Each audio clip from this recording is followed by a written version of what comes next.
It has been such a great year here at Tom's Refurb thanks to you. So let's revisit some of the best and coolest moments of 2024.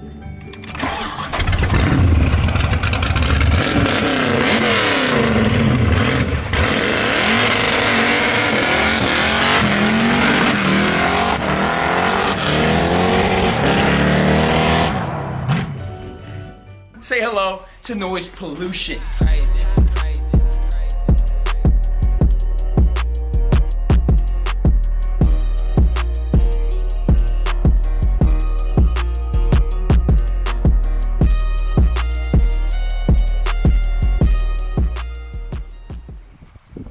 All right, first impressions.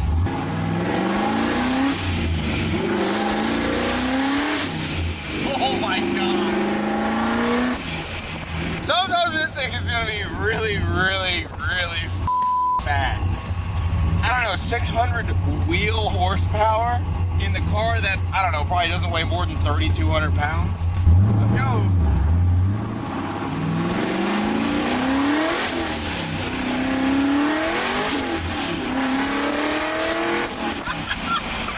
Yo, I was being easy on it. This thing doesn't play. Cameraman, what you think? I'm pretty excited. You got a boner? How'd you know? I do too. Can you see I can it? see it. I can see it.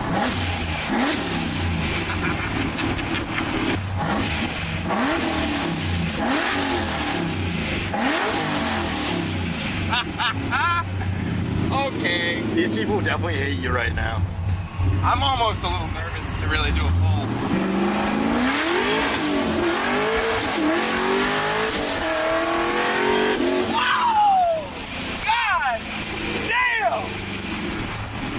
That's pissed off.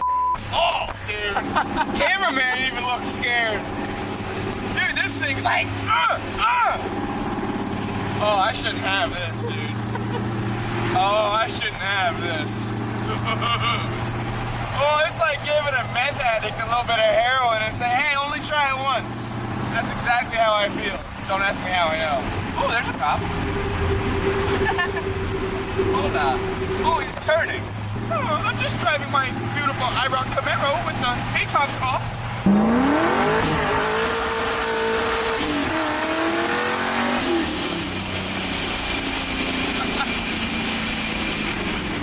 That's a bad motherfucker right there.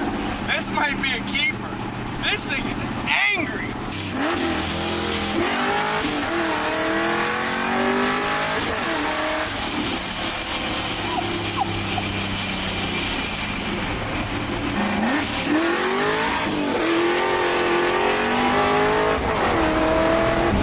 A few moments later. Hi, Mike.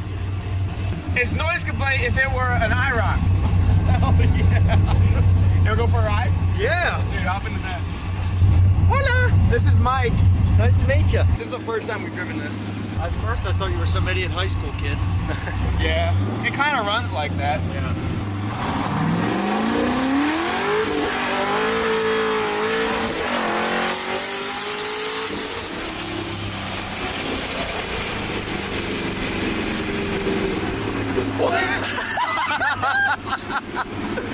Wow.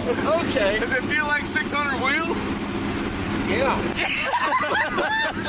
Well, Mike liked it. That's important. Bye, Mike.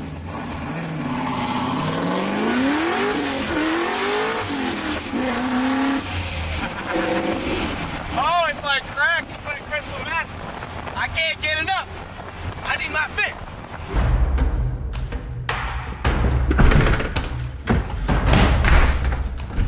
Hey guys, it's Tom's Refurb here. I just came across $5,000 and I want a new car. So I'm gonna go on a little trip and I'm not gonna come home until I'm driving something new.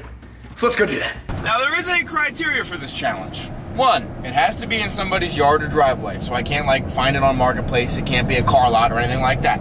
Two, it has to be sort of kind of remotely cool. Three, it has to stick to our budget. And four, I have to drive it home. Today. On the spot. I can't even come back. The average mile per hour in this truck. Granted, we bought this truck a week ago. I have driven it a handful of times. That is not from me, I swear to God. first car for sale we found. Oh yeah, baby, oh yeah! There's a big rig. Tom, there's a semi! Tom, turn! Okay, first car, let's take a look. $4,000.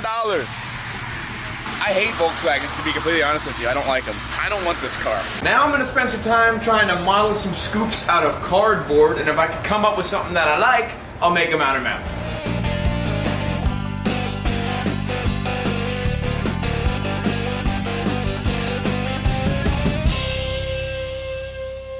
This is what I'm going with. All right, now let's turn that cardboard template into metal reality using this rusty sheet metal. I will now break down this cardboard scoop and turn it into a metal scoop in this awesome time lapse.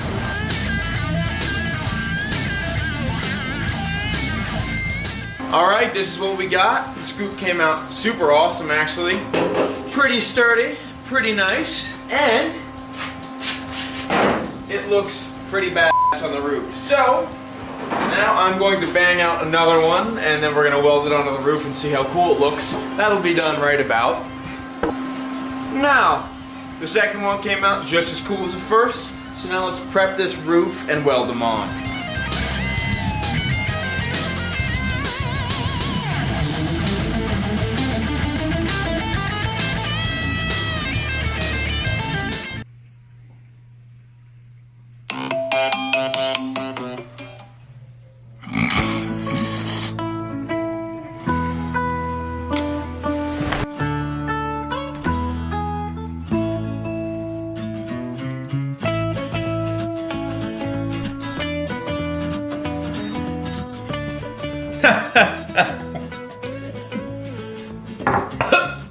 Business stocks, and did I mention business? I have to poop now.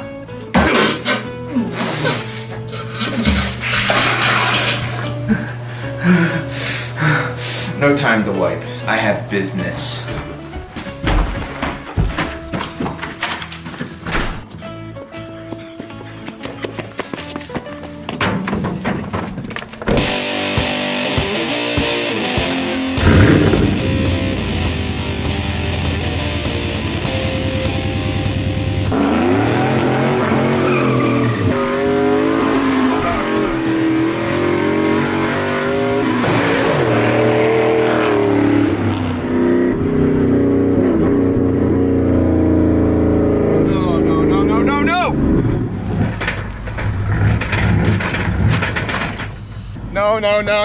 No!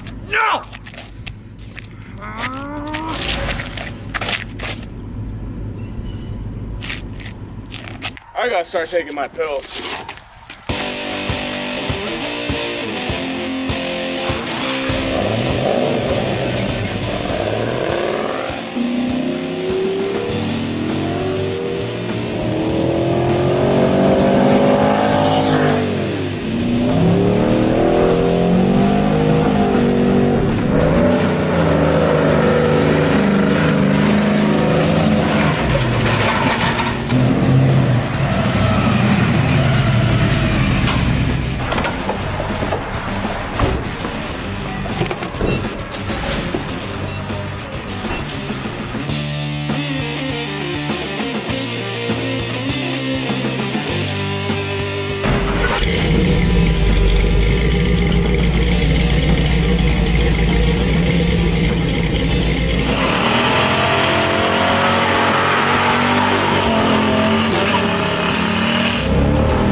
I don't have a job.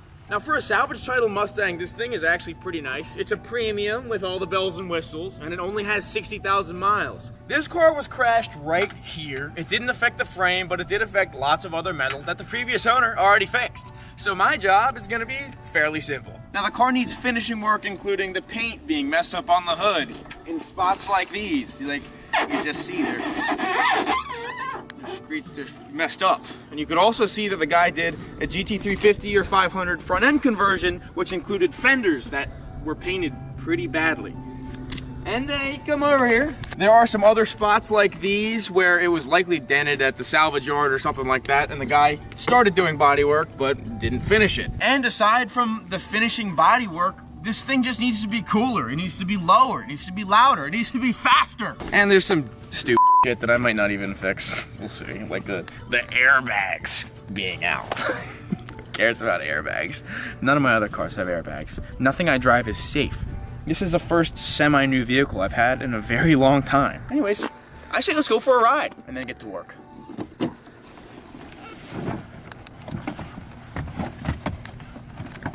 Now I drive this bad girl in track mode only, okay, and I also drive it with StabiliTrak all the way off because I have testicles, unlike a lot of you car guys. I immediately crash it. This thing is way too nice. I don't ever drive anything this nice. It has air-conditioned seats, which may actually make you feel like you're pissing yourself. They make you feel like you're pissing your pants if you ever have tried air-conditioned seats. I don't like them particularly, but either way, it has 6 gears. It's like double overdrive. It gets 16 miles per gallon, which is actually better than all of my cars, and it's pretty speedy.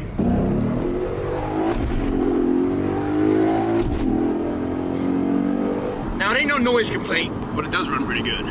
It's actually a lot faster than noise complaint, but it doesn't make the sweet noises, so it's not as good as noise complaint. A lot of cars in Mexico right now. There's a lot of cars in Mexico.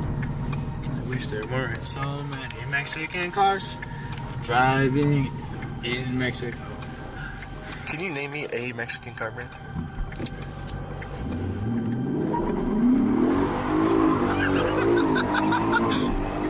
What?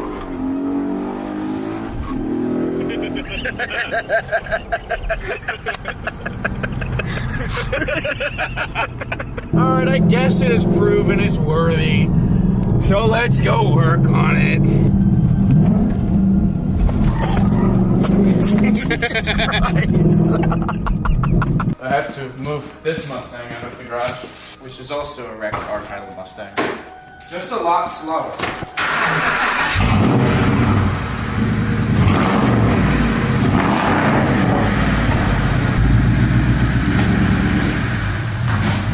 Just for comparative purposes, and definitely not just because I like to bang shift, we should definitely take this for a ride and see how it compares. Oh, it's very clunky. You hear it?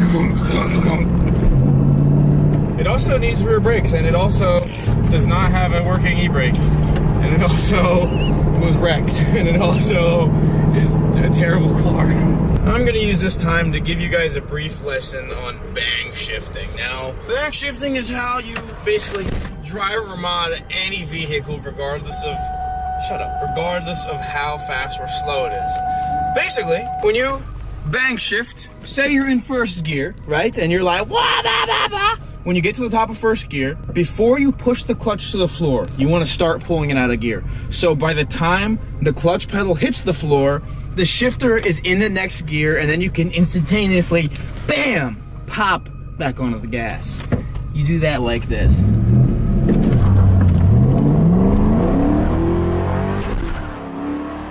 All right, okay, that's a bang shift. Now you can also go for the more destructive method, which I am personally a big fan of, which is the power shift. The power shift is when you don't lift off the gas, and you just take that force into the next gear. That goes about like this.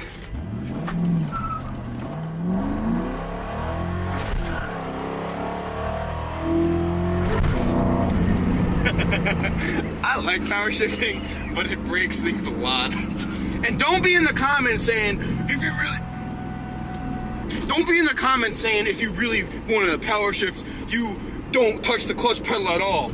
That's like a very specific drag race transmission only. If you try to do that in any other car, it is going to do very bad things.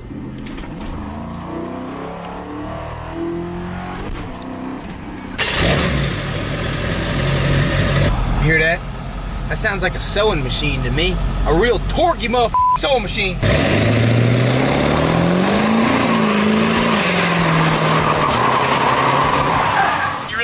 Driving some slouch around, some slow ass, weak ass 7.3. The stroke don't play.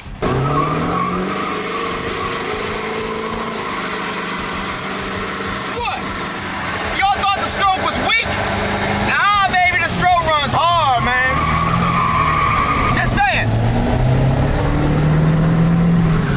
Sure, it's wet. So what?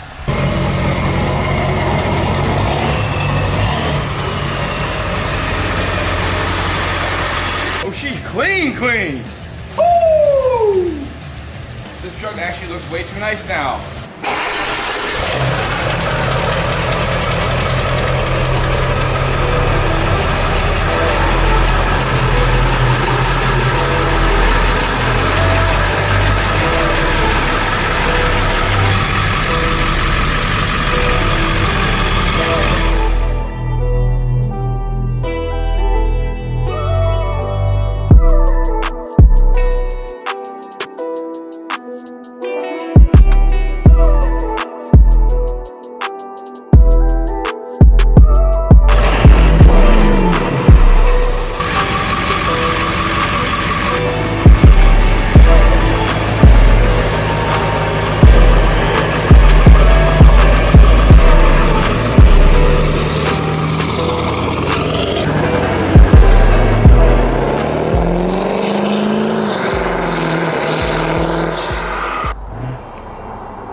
Later. Update. After all the fun we've been having, discovering problems and incrementally tearing down and then removing the 5.3, last week the machine shop called me and told me that both cylinder heads I dropped off are cracked. So that means, in fact, water was running through that 5.3 bottom end, doing, I'm not quite sure what kind of damage to it. So for the past few days, I've been going back and forth. Should I try to rebuild this 5.3? Should I get a 6 liter? Maybe a 6.2? Something crazy?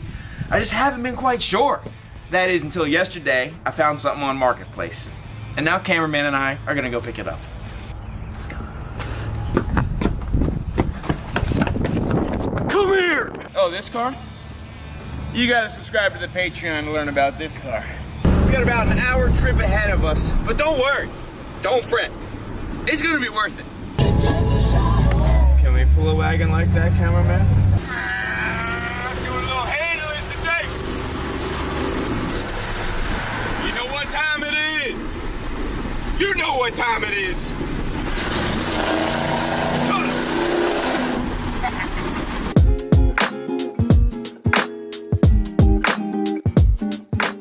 All right, we are pulling up. See my purchase. Potential purchase. Oh, that's interesting. That's strange. Oh, we may have found a donor car. And the donor car may have an LS1 and a T56, which is gonna make Hot Tomato run really good.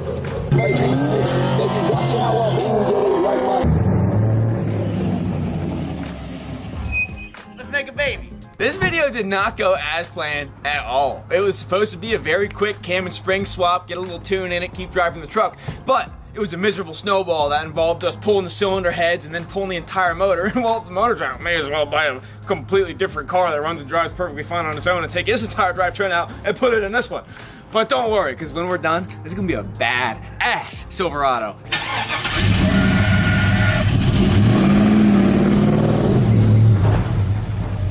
Dude, what are you doing? Stop! You can't see that truck yet, it's a secret. Dude, it's been like a year. No, it hasn't. Yeah, it has.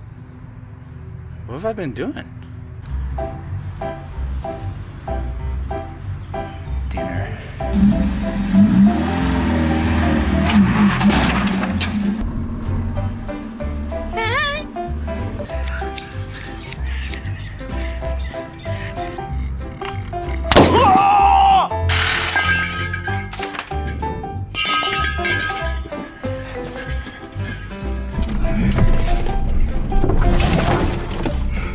Next round's on me. It's been a good year. We're currently doing the world's slowest street racing in 2 full-size Chevy trucks. We're going approximately 40 to 70. Ready? Ready? Yeah. 1, 2, 3. Whoa.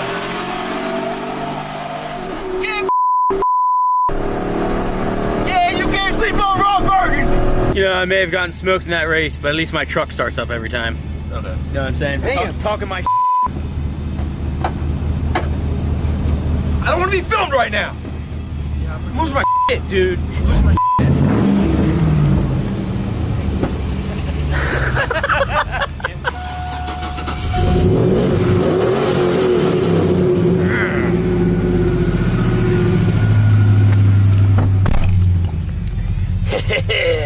My truck now. Race number 2, we're gonna have Matt in the right lane, and I'm gonna give him the jump. He's got Ron Burgundy in bone stock form, and we have Ron Burgundy in Ron Burgundy form. And as you can see, I've been smoking him easily with no sweat. So I'm gonna give him the jump, and then I'm gonna reel him in. I'm gonna hurt his feelings.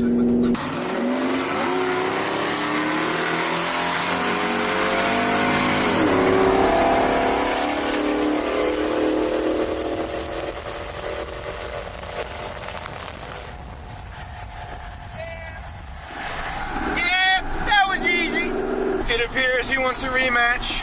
Uphill this time. I'll beat your ass downhill, uphill, sideways, boy! Yeah, go! Let's try, man! Look, we reel him in! Let's go! Bye-bye! Adios! Best part is, I you not, we did not go faster than 70. There's a real chance I will hurt myself right now. I'm getting very excited with how this is looking. It looks kind of like a car. However, we have one more thing to fabricate, and that is another ducktail spoiler. You really think I'm gonna leave this thing stock looking in the rear? We need aero for that front wheel drive. So, I'm gonna use this massive piece of cardboard and model out another ducktail wing, and then I'm gonna make it out of metal and weld it on. This is what I'm going with, pretty much identical to the old spoiler. However, it's about an inch shorter, a little less dramatic. And I'm also gonna change the way that I made those triangular supports so it will look different. Now, if you wanna watch me build this without it being that 3-second time lapse you just watched, subscribe to my Patreon in the description. Silly goose, you're missing out. Anyways, let's make it out of metal now. It's gonna look so cool. Here we have a nice thick 16 gauge piece of sheet metal that's almost cut out to shape. So I'm just gonna trace a cardboard template and make it out of this.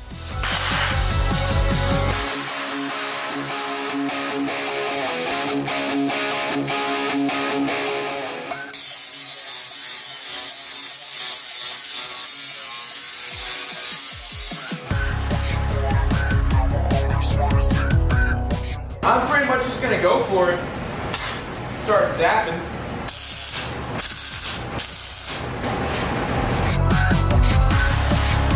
I like how this is looking, so I'm just gonna throw some more tacks on it, and then we'll get creative. Now this is where I'm about to get crazy on it.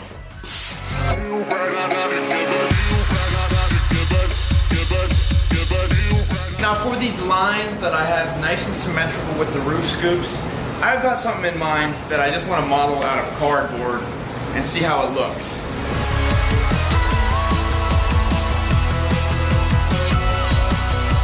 Now these are modeled. I can make them out of metal. I gotta do 2 on the outside, so 2 that look like this, and then I'll have to make 2 shorter ones for the middle. It's gonna look super badass, so we'll start with the outside ones. I'm gonna turn this into metal now.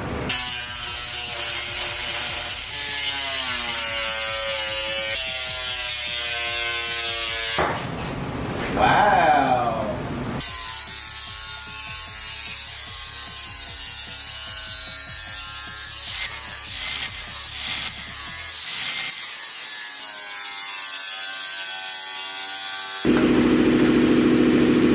Oh, we're close. Man, that looks cool. Before I weld, I'm gonna mimic this, and that'll be done.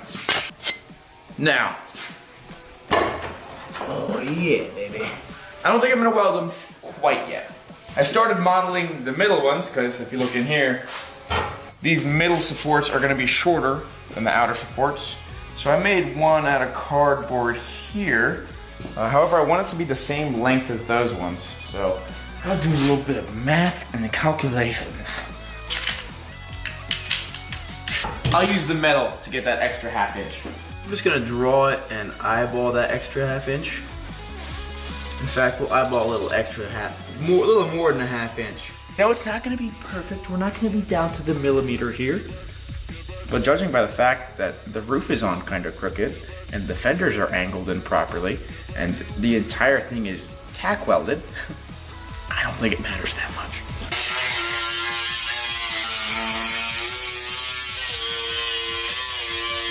Same length. Yeah, baby! Same length, good job, mate.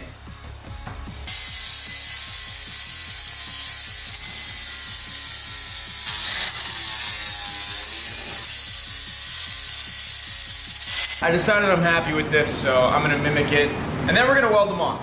And it's gonna look great. How the f could you say differently, asshole? Let's weld them on. Get it? It's like if you just picture.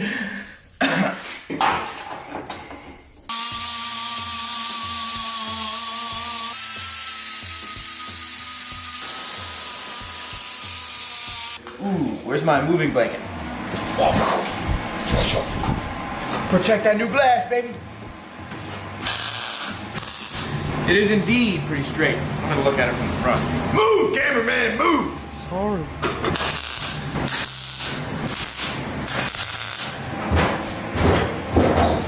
I think that's fine.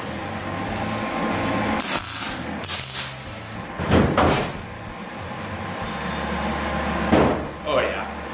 That's cool.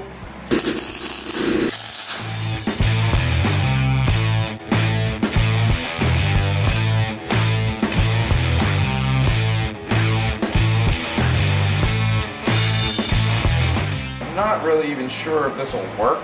I'm such a skilled guesstimator, man.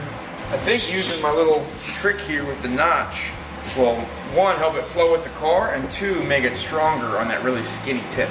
So, I don't need safety glasses to fucking cut paper, I just realized.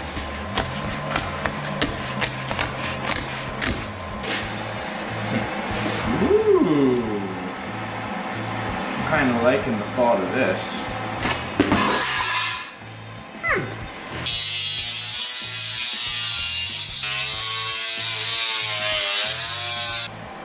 Nice and strong. This is a good prototype, I think. You know what? I'm gonna go for it. I'm gonna tack it on, and I'm gonna cut a slit in the quarter panel. Just because I'm here to party. Now for the dumb part, I will mark this, and I will make cameraman hold the trunk up. I'm just kidding.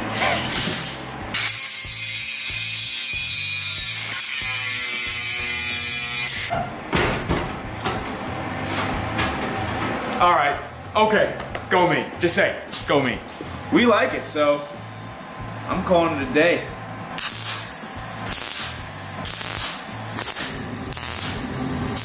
Now I'm kind of welding the area that I cut too much of back shut, and that'll also sort of strengthen that little spot. I mean, I'm just saying. I mean, I'm not saying I'm a genius, but I'm saying this is pretty cool.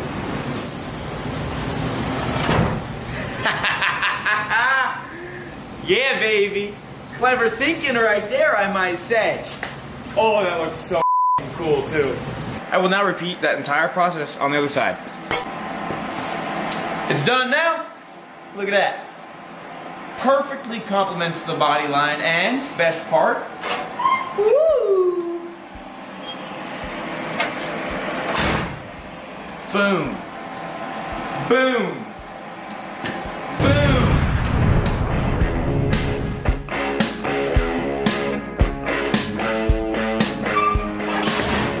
You might be wondering what work is there to be done today. Well, look at all this scrap metal. Masutangu's done. I could throw the crappy old metal away. And if you also noticed, my little green S10 is already squatting horrifically bad. And that's because I already have about 1,000 pounds of scrap metal in it. That is way more than this little truck is meant to carry. So, let's get to cleaning up. The first vehicle we will be taking to the scrapyard. Hold on. I'm sorry. I gotta show you that again. Oh! The first thing we were taking to the scrapyard is the 4-banger S10. I haven't driven this thing in a while, but with the touch of the key, she's alive. Yeah. I'm putting exhaust on it already.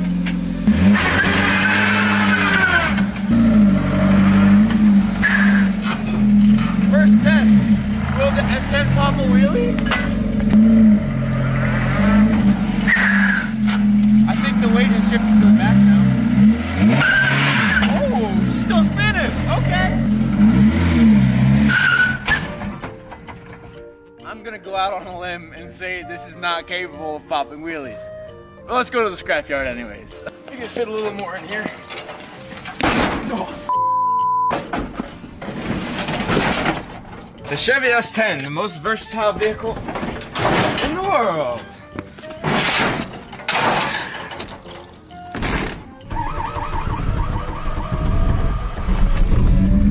Always fires right up.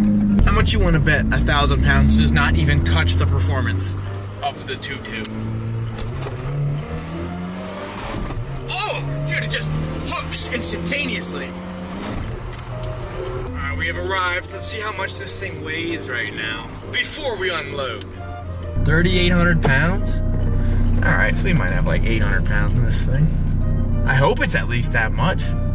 Damn. This is like a life savings worth of scrap metal. That's my kid's tuition in college. All right, 3,800 pounds.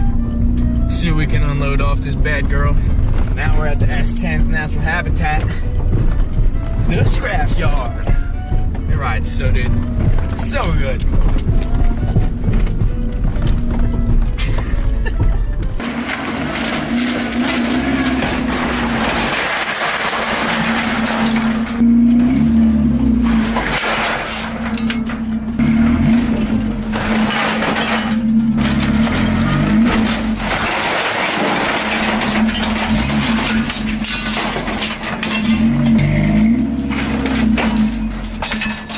Back on the scales now. They claim I had 480 pounds of scrap. There was way more than 480 pounds of scrap. Scammers. Scammers at the scrapyard, I tell you. Yeah, what's that? Yeah. Oh, you're filming? Okay. Here you go, cameraman. Weekly pay.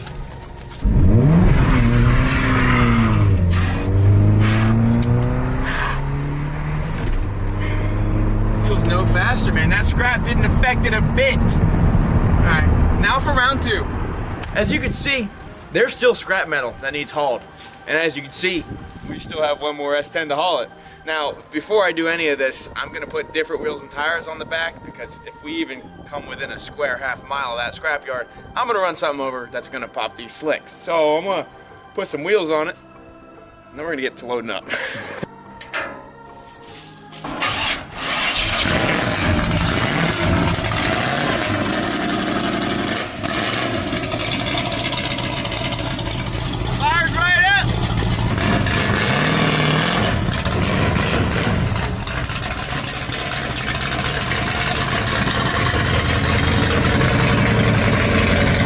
Stockpile. I have damn near the same thing, except they're on drag radials, not slicks, and they're more worthless. So if I pop them and destroy them, I won't be destroying beadlock welds. Move!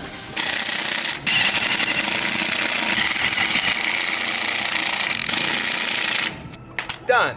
About 4 inches of poke, that's perfect for a custom offset sticker. Oh, I've been waiting to put one of those on the truck. And then maybe I can get one that says locally hated. Everyone's gonna think that I'm so cool. Now we got some more scrap metal to load in this work truck here, now that it's got real tires on it.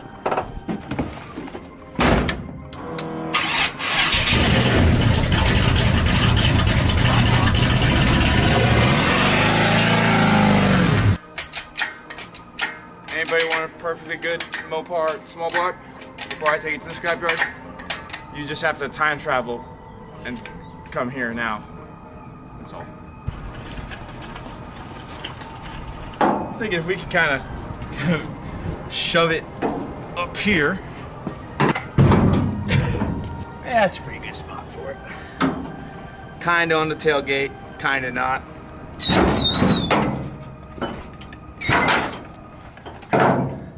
Oh, dude, the truck's not even squatting. This is light work for the S10. Oh, and it's also sitting on the gas tank. How perfect. I couldn't have planned it any better.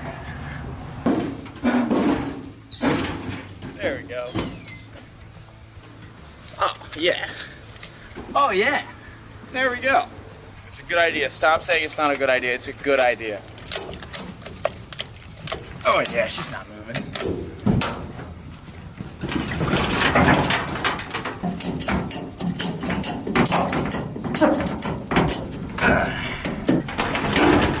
Let's go drag racing. We got plenty of weight in the back now.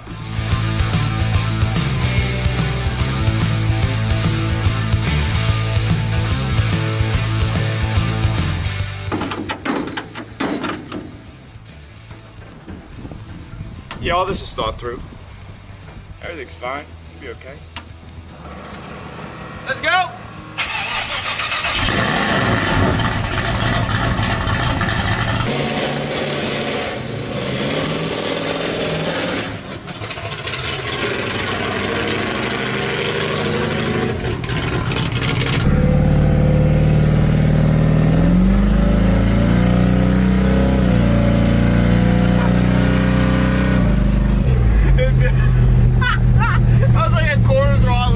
Bopping a wheelie with that engine block back there.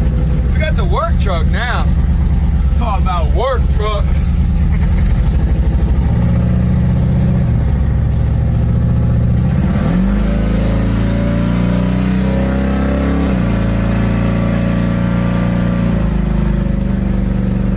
The wind's not even taking the roof off yet.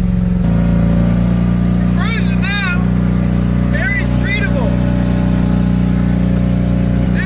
50 miles an hour sounds like in this. The windows are up.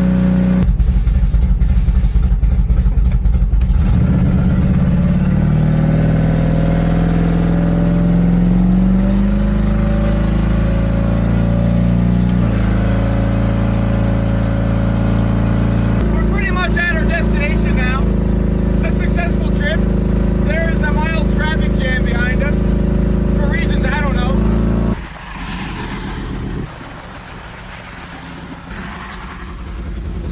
Only a couple cars. Once we're off the public roadways and we're on a little hill here, we'll see if this thing just pulls mad wheelies. Because I bet it does. Alright, we're now on the off the road. Ah, no. No wheelies.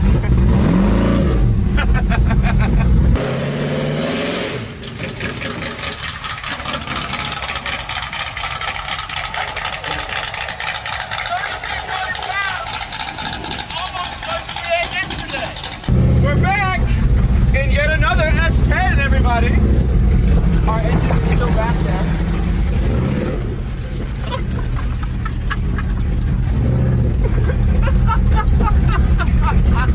If I were a wrench, where would I be?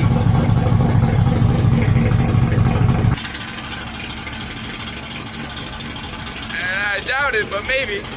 Come on. Oh!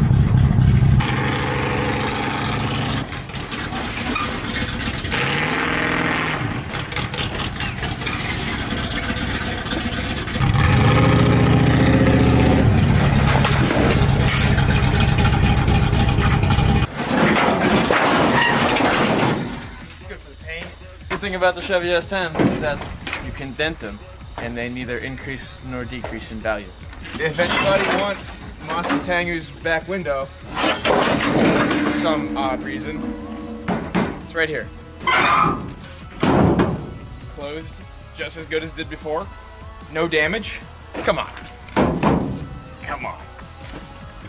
Seriously, come on. You guys help. We out.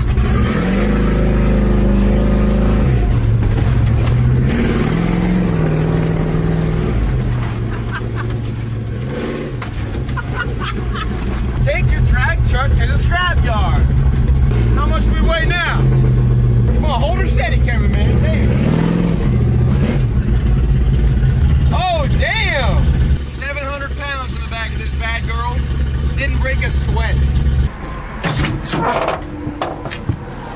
Keep it between you and me. Big bag. Big bag this time, dude.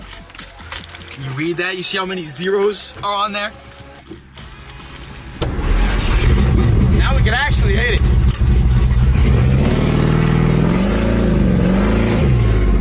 She's a force to be reckoned with this time.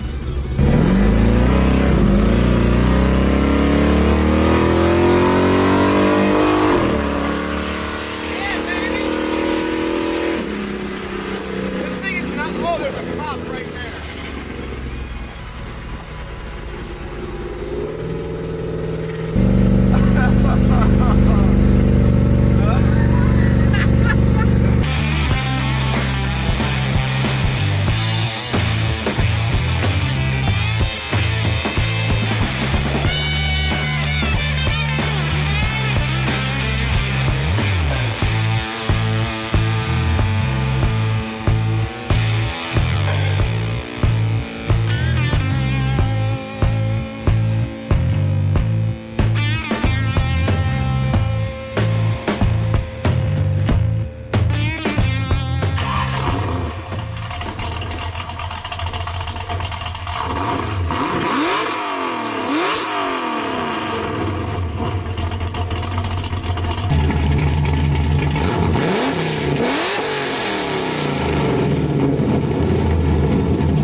All right, we get it. It looks like noise complaint.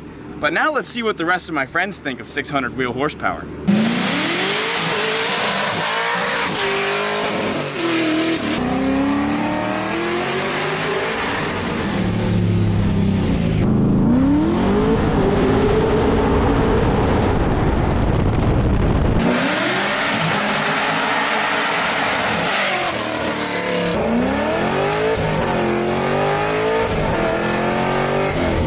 I am now going to take cameraman number 3, aka Josh, for a ride in American Muscle.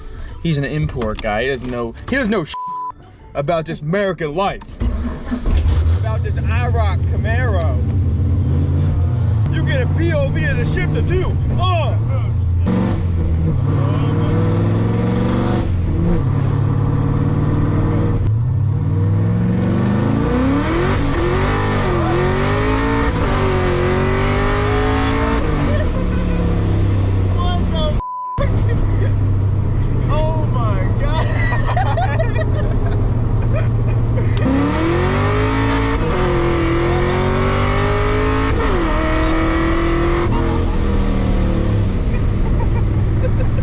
We are now joined by Kenny. I put a trash bag on the seat to mask it from my dirty ass. And we'll see what Kenny thinks of the Camaro.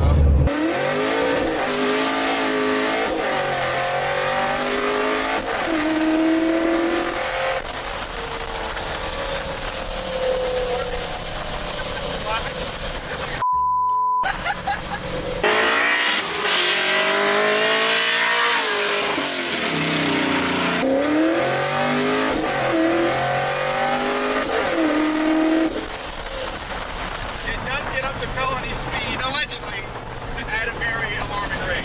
Can you approve? That's good. That's good. We are now with Matt. Hello. Matt has not been in the Camaro yet, so we will see what Matt thinks.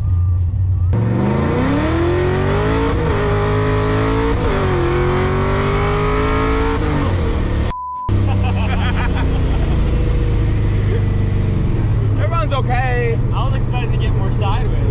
It hooks and goes. Yeah, it hooks and hooks. Yeah.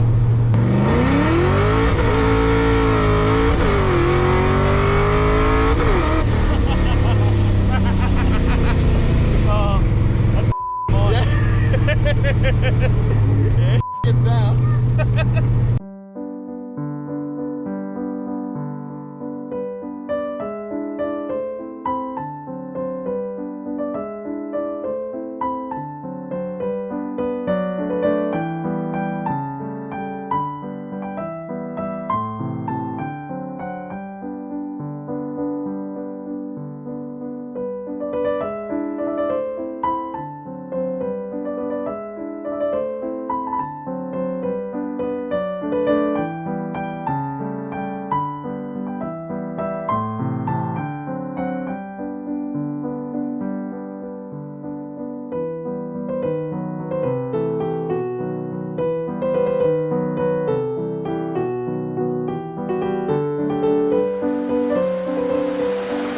guys, it's Tom's REFURB here. You know, sometimes I like to come out here into nature and just think about trucks, specifically mini trucks. I love mini trucks. They're so tiny and silly, yet useful and fun. I've had just about every flavor of mini truck, from Chevy S10 to Ford Ranger. Now, I'm sure you've heard of the Dodge Dakota RT, probably the biggest factory V8 mini truck available. Dodge put a 5.9 liter, 360 cubic inch motor in a little tiny pickup truck. But there was one problem. They only came in automatics. Aww. Now, what if I told you that in 2002, Dodge built an even cooler version of the Dakota? You'd probably shit your pants or die of a brain aneurysm or something, huh? This is the Dakota, my 2002 Dodge Dakota Sport. Ooh, Sport sounds so exotic and fast. Much better than RT. The RT even stand for? Really trashy? Sport. You know what time it is? Excuse me.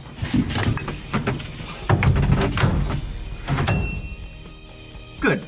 The car is low on coolant, and it's nighttime, and it's cold, and you can't see anything. But I've taken for a little spin. Oh. I think that transmount might be actually bad, but...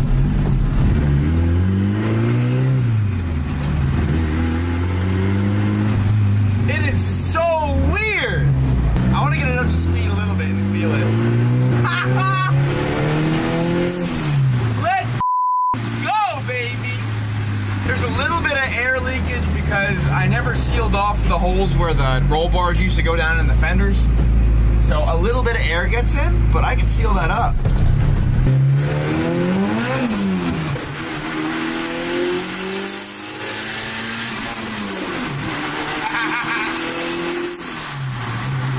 It's so crazy to drive this thing with windows.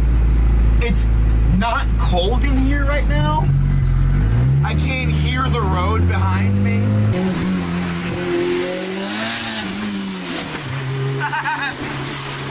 I might be out of gas.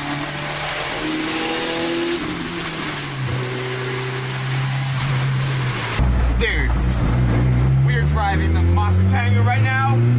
Once again, baby. I'm very happy.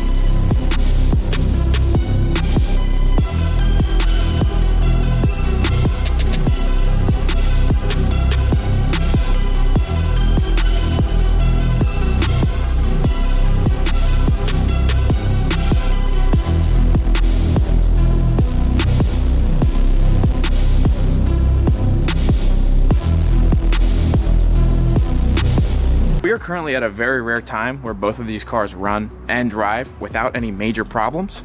We'll probably cause some today. So which one do we want to drive first? Noise complaint.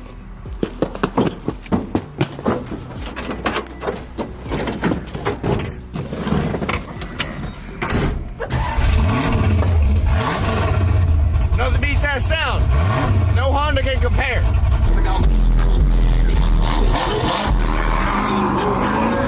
I'll start by saying I was in a burnout contest last week, so my rear tires are completely bald. There is zero tread left. They are about to pop. So it's gonna spin really bad.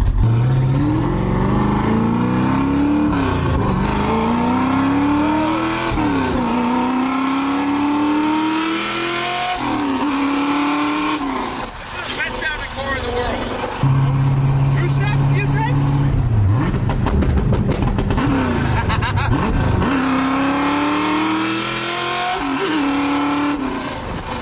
If I still have an input shaft by the end of this video, I will be very surprised. Quick little U-turn.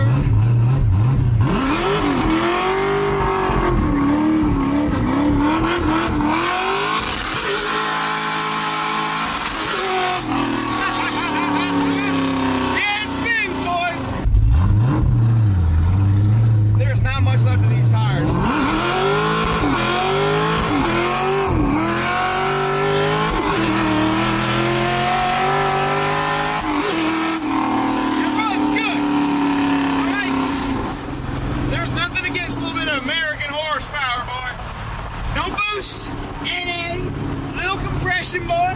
No mufflers. That's what I like.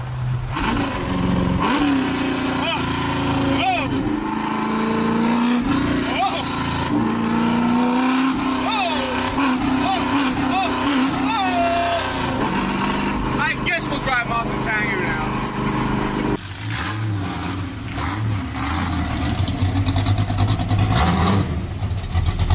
And now for Monster Tango.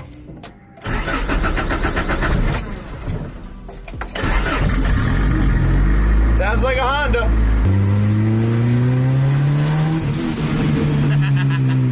Now the main issue with Monster Tango is I think the trans mount is super blown. Because look at the shifter when I take off. Ready? Watch it. Ooh. And then I let off. That's not good. It makes it really hard to like drive it in bang shifts because the shifter and trans are like fighting me. So that's a problem that we need to solve before we really go like racing or anything.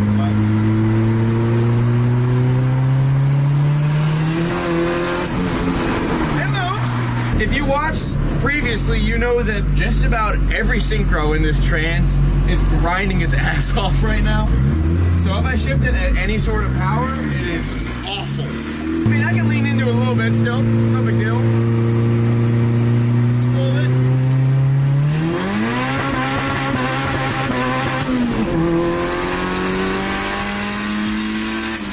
Driving them like back to back, I really don't know which one is faster. Because noise complaint is like I gotta shift it a whole bunch and it's all over the road and it feels super crazy. But this thing, the gears are long, it goes into boost and it's just like, noise complaint doesn't have boost. I don't know. It's gonna be a good run.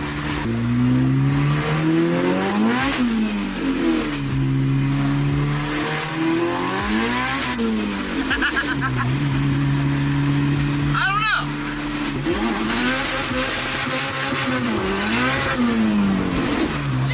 This thing's fast.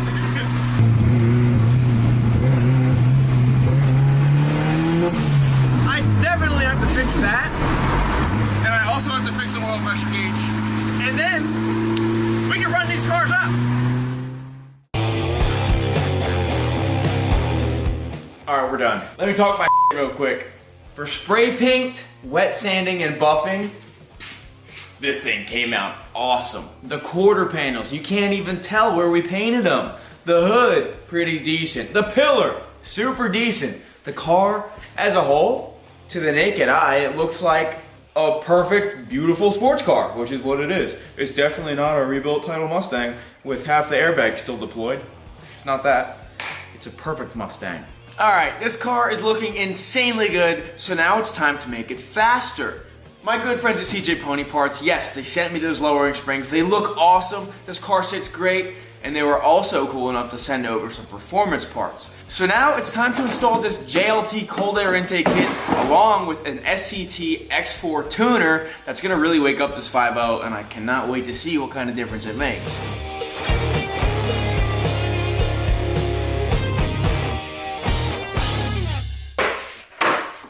Cold air intake looks sweet. Whoa! It looks like the car put itself up onto the lift. Now the car already has some exhaust work done. It's got some Borla mufflers on it, but they're not loud enough. And you know me, I'm a douchebag. I like loud. So these are muffler delete pipes that I bought off eBay for about $200. So let's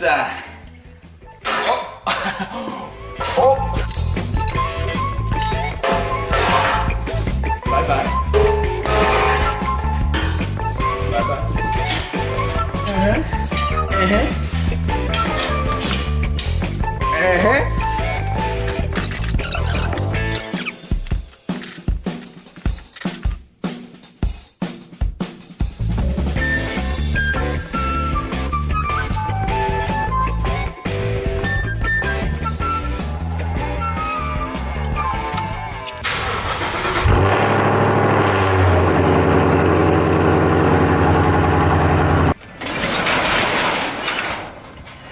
The Mustang's done now. Off camera, I went ahead and hit it with an orbital buffer and some very light polish to get the swirls out. I waxed everything except for the fresh paint because you're not supposed to wax fresh paint. And I fixed the curb rash on the wheels. So, I'll let you be the judge of how it looks.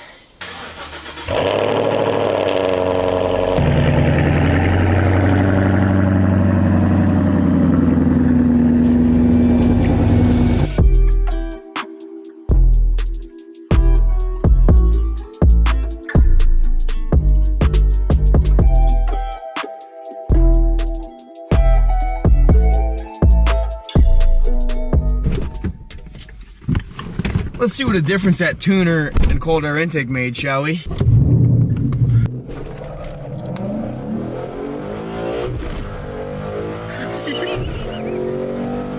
Now that SCT tuner let me input the fact that I added a cold air intake. I put a 93 octane tune on it, and I also raised rev limiter to 7400, and it made a difference. It made a difference. This thing sounds crazy above 7 grand. I think stock it limited it at like 7,000 or 7,100, so now we're screaming. Hold up, give me a sec.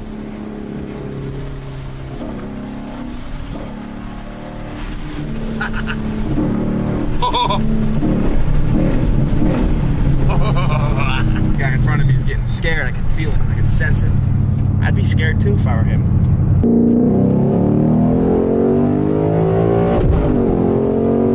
This is nothing like my 1966. Okay. Let's see what it's like.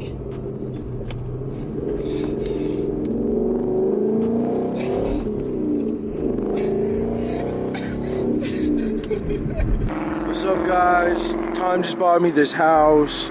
You know, some people say he's like Mr. Beast, but with cars. And let me just say, I cannot wait to start meth production.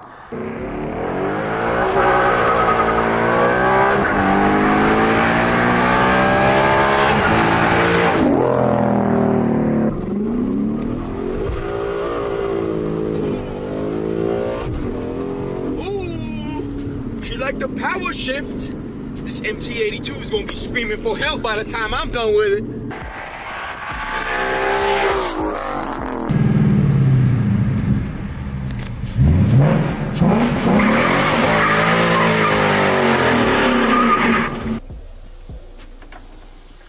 New cars are stupid.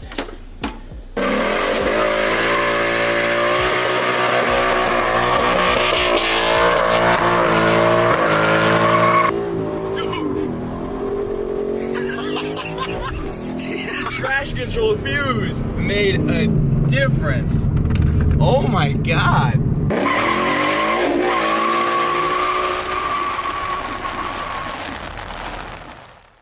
Let's go for a very brief test run because this thing is terrifying and very dangerous. Yeah, baby. Come on, cameraman, hop in.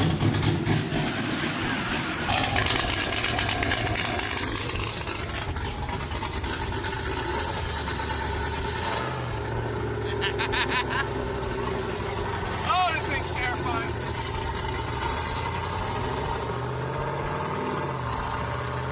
Oh, yeah. Still runs like a top.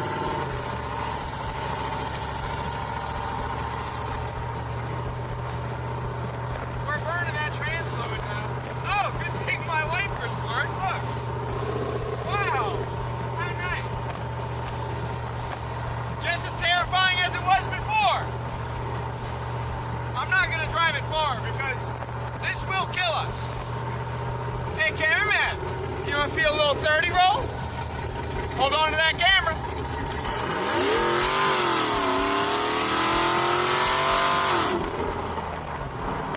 I always forget how fast that is. Oh my God. Yeah, let's turn around and go back home. Dude, the horn still works. Oh, I missed this thing.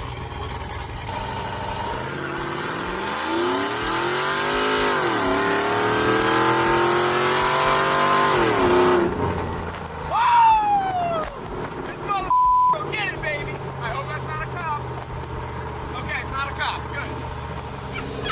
it's one of the windshield wipers.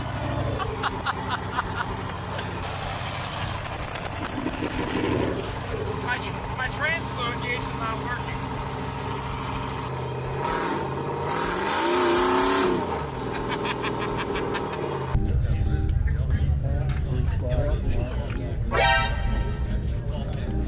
It's a Honda motor in it.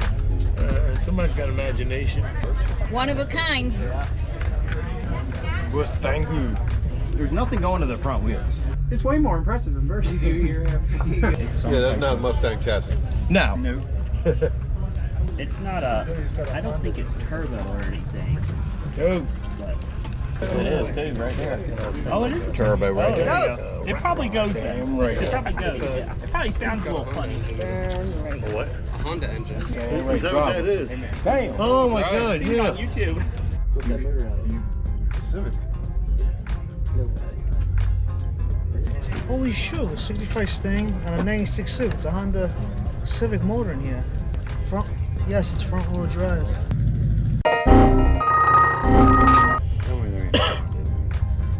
It's a special factory option right there. Yeah. I've seen a lot of things. It's a Honda. It's a Honda motor. Yeah. A Honda motor and a Mustang? Is the killing it? I don't think that one will bust out.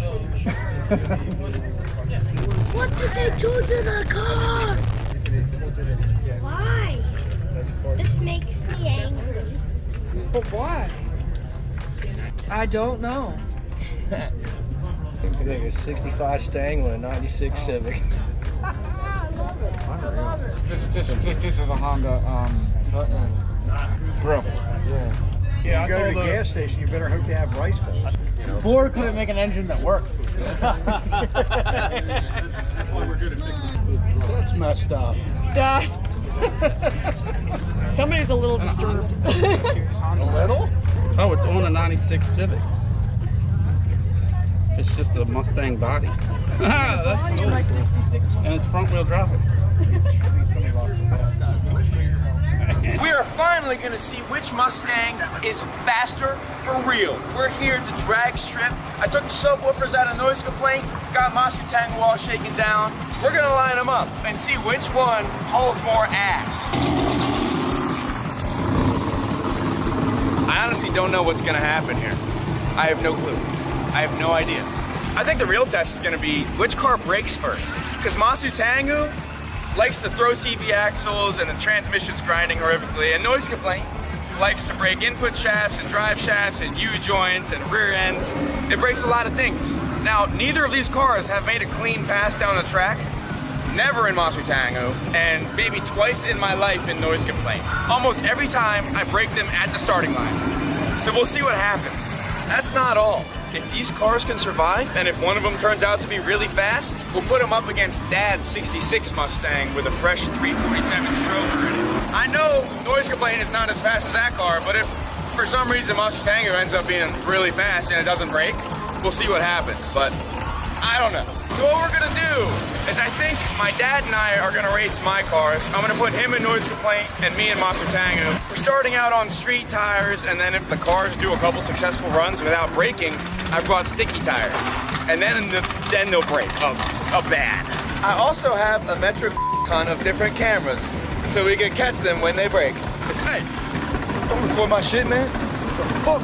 I'm letting my dad drive noise complaint because he's really the only other person that's ever driven it, and it's actually really uncomfortable to drive. The steering wheel's too big and the seat sits too high up, so I might have an advantage as far as comfortability in Masu Tango, but he can still drive pretty hard, so we'll see how it compares. We have the cameras set up. We got an Insta360 on Masu Tango. We have GoPros inside either car, and I have camera glasses. You're gonna be on the outside. Someone's gonna be at the finish line if we make it there.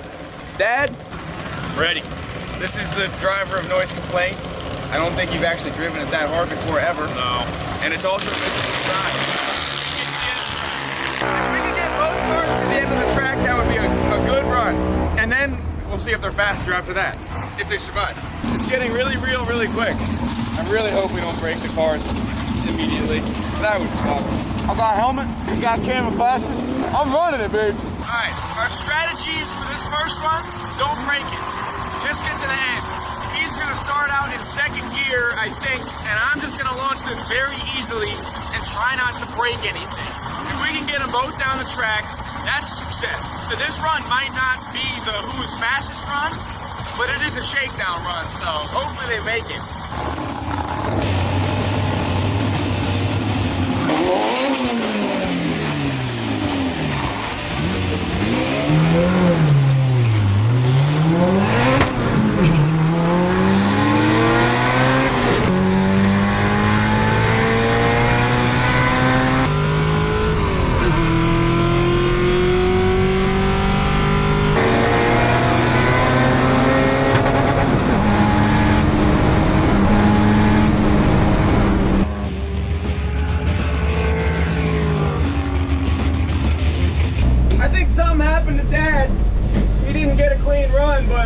That wasn't bad for this one's first time.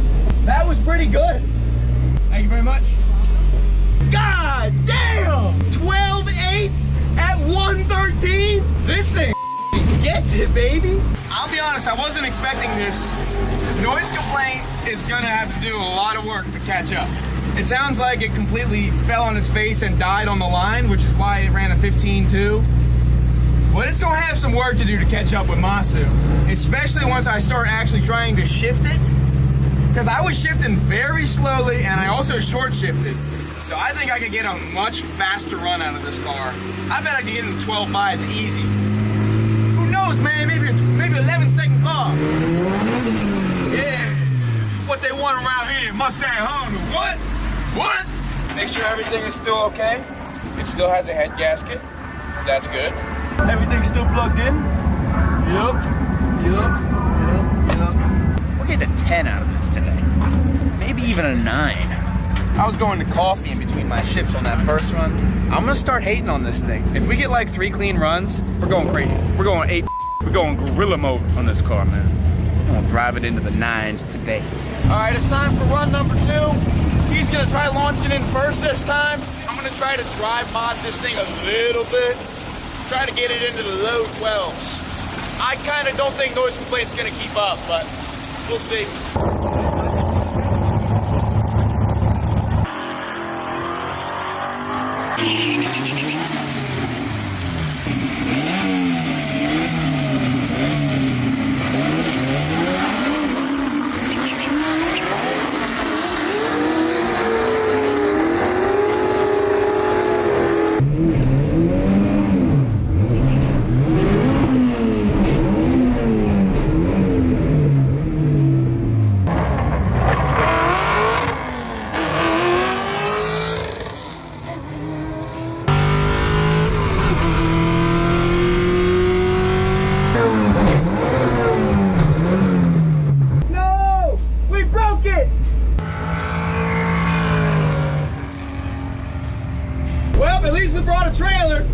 Tango got 112.8. I'm trying to let the LSD pull me. I got one tire. This is the slowest pass in history right now.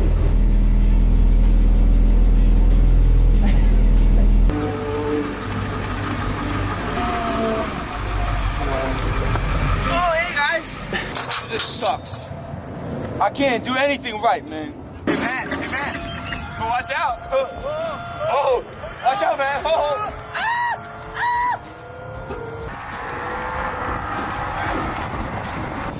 Right ever. Oh, there goes that splitter, man.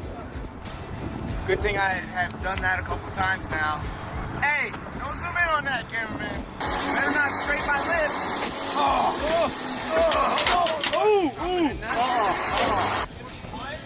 I think I might have some wood in my pants. Okay. Got a baseball bat and a hammer. 2 hammers. 2 hammers for today. The hammer's in the bat? Perfect. You're bending my splitter, dude. All right, we're strapped down, and I'm gonna go back and get to racing. My dad was being nice and trying not to break noise complaint because he has respect for my cars, but I don't. So I'm gonna go and try to break noise complaint and probably break it. But maybe, just maybe, we'll get a run semi-close to this one, and we could at least say the cars are comparable. All right, well, after like an hour, we got a CV axle, we got the car fixed. We're gonna get back to racing. It's quite bumpy, it doesn't ride very well. I'm just kidding, it's broken. All right, now, that's broken, but I'm gonna see what I can get this. You can break this too. Yeah, we might have to do 2 trips, but he's driven this car maybe twice and he was trying not to break it, so now I'm gonna try to break it. And we're gonna see if we can get it fairly close to 12.8. I honestly still think Monster Tiger is significantly faster because I easily did 12.8 without running it in my life. So this thing, I want a 12 out of it, at some sort of 12.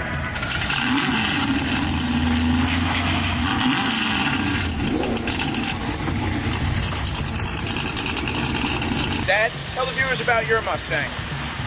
Just a little 289, kind of slapped it together. Gonna see what it runs today. Yeah, a little 5-speed manual. Nothing crazy. I've had this car since I was 16, so. That's your baby. We're racing the babies now. Too bad I'm gonna put the hurt on you, man. I got 462 gears. Put the hurt on anything.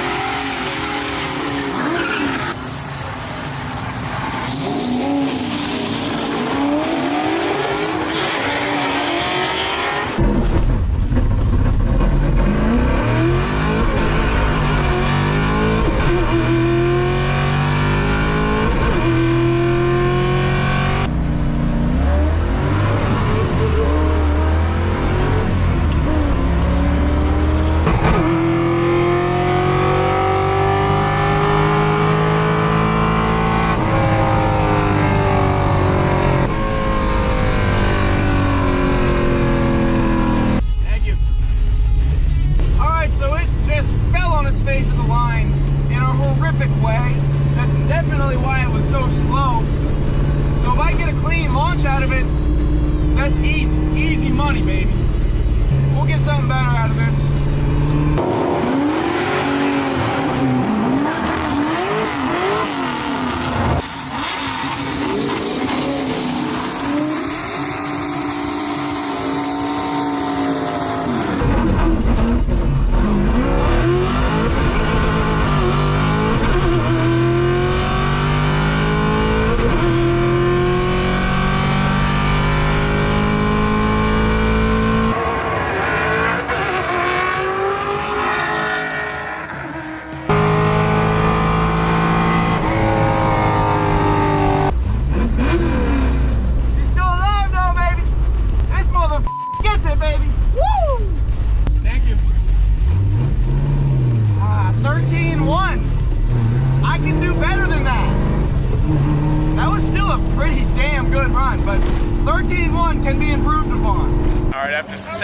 Driving noise complaint. We got it down to a 13.1. It's still bogging off the line and it spins hard in second. But that was a pretty good run. He definitely smoked me. That's a 12-second car now. He's gonna get thrown out with his lap belts, but I want to try one more and see if I can't get this into the 12s, because then I'd be happy. We're gonna do one more run. I'm gonna try to break into the 12s, and I'm gonna walk this old red hoopty slap together. Stop. What?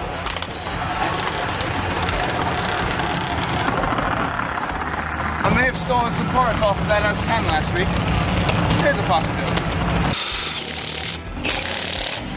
Huh. That's weird. These tires are different than mine. Now we're gonna run a 12.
month, man.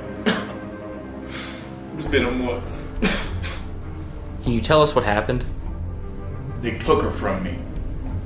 For years, she was mine. Drop dead gorgeous, good-looking girl, white hips.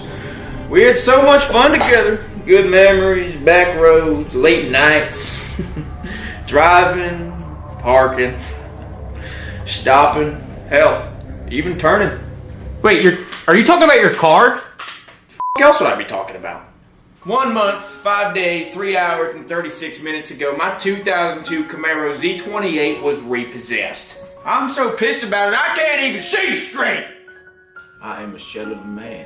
I mean, my pain is absolutely immeasurable. I feel like this could be compared to somebody losing their house and entire family.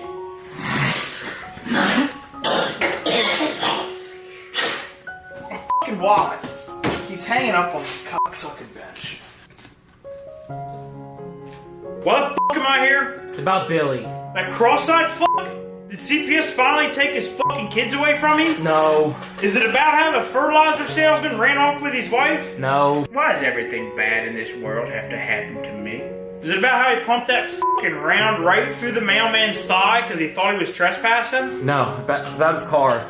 That piece of shit catfish Camaro? I can still smell it. Are you fucking kidding me? Goddamn small block V8 Chevy 6-speed mail. That son of a bitch will get down, let me tell you what. That car. I mean, it was fast. Not that fast. That motherfucker would break the tires loose damn near 80 miles an hour. I'm not lying. I'm not fucking lying. An 02 Camaro. Who the f finances an 02 Camaro? Pretty sure he still had paper tags on it. I mean, nobody told me $8,000 loan and 36% APR over 20 years was a bad deal. Car smells said it was great. This one time, man, we was down in the parking lot huffing airplane glue. We got so fucked up, he stuffed that motherfucker right in his ex-wife's above-ground swimming pool. What the f*** the bank expected me to drive now? The bus? Not a piece of trash.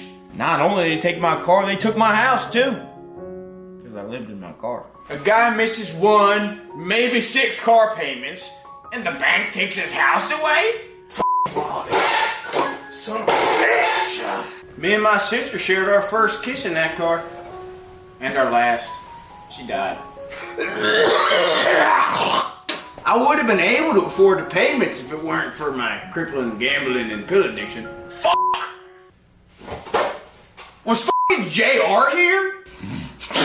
This one time, me and Bill, we coming out sideways into the nursing home in town, and he just f***ing completely pulled his rig out and just started pounding, knocking the dust right off of it. There was an old man there, spit his dentures out. He stuck him back in the man's mouth, punched him in the face, and then we rolled out of there in his Camaro, and that motherfucker squealed wheels all the way to the Pizza Hut. Overall, I just hope they find a good new owner for my Camaro, and I also hope that they do not search it. JR, what the f*** are you doing here? Where's my money? F*** you, pussy!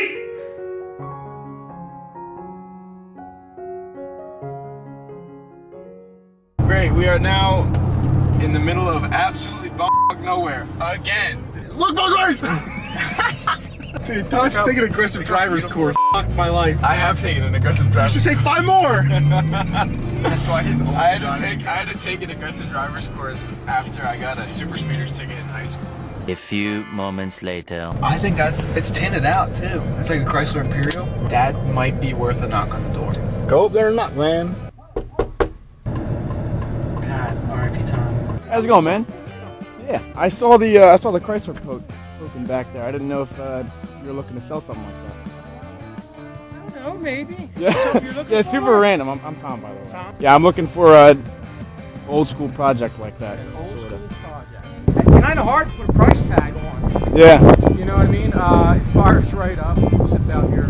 I would have to say I would probably start at like $8,000. Okay. Yeah, I really like it. That's cool. That's cool. I think the taillights too. I like the taillights too. That's sweet. That was awesome. Honestly, I didn't even expect to be able to do something like that, but that guy just showed us around, showed us the car. Literally just drove up to it, no for sale sign, and he said he might consider selling it. Now, which direction do we go next? Now I say let's take the old Dakota for a ride and listen to those sweet pipes we welded up, eh?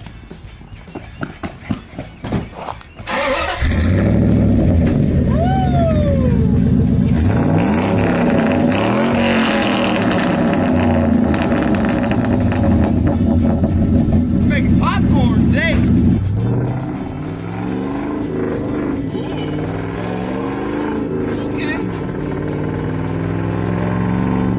Motor is pretty much the exact same size and power level of like a stock 2-valve 4.6 Mustang, so I kind of expected it to sound like one of that. It's basically the same as the Mustang. It's a single overhead cam V8, so let's see what she's got.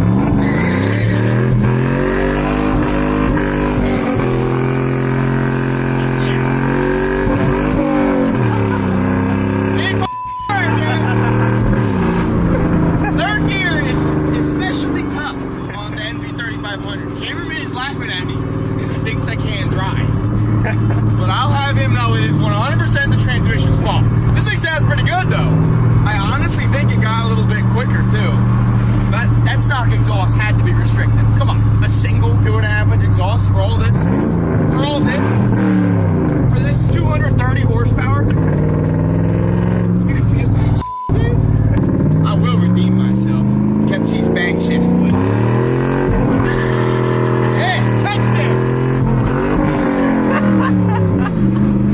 This guy sucks! Alright, fine. Yo, get back in, man. Okay. Get back in. Put that seatbelt on. I won't sleep until I get this. Let's just admire the powerhouse of the Dodge Dakota is, though. Second gear whips. I can't. I swear to God. I'm not the best bang shifter in the world, but I can throw down, okay? And this thing is just being especially hard right now because I'm on film. You guys know I can shift gears. I gotta try again, dude. Watch, dude. I'm gonna get it this time.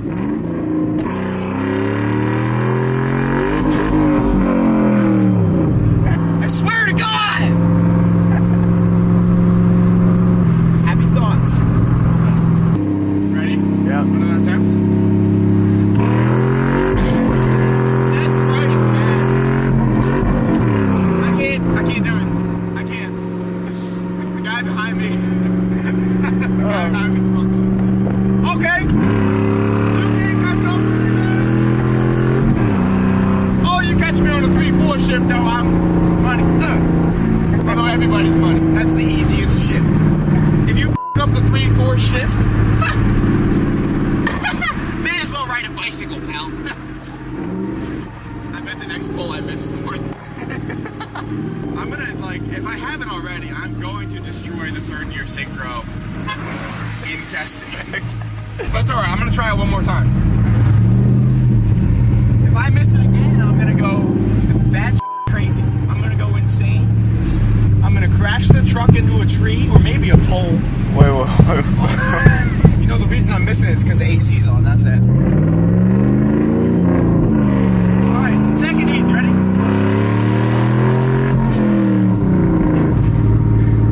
I swear to God, like off camera, I've missed it once or twice.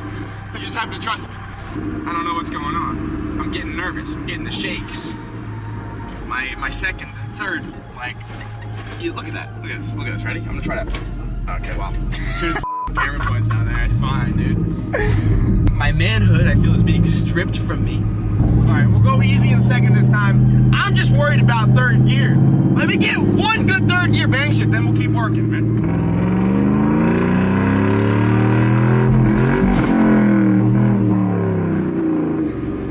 Breaking it. That was first. One more. So, don't we have work to do? This is work. Okay. This is the grindstone. This is my passion, okay? And if I YouTube commenter tell me I can't drive simply because of a mechanical error, not mine. I'm gonna go crazy, I'm gonna lose it. What the f you laughing at back there, man? Laughing at me? Losing my sense of self? What's this even all about anymore? Can I even drive? Did I ever even get my driver's license? That's a question.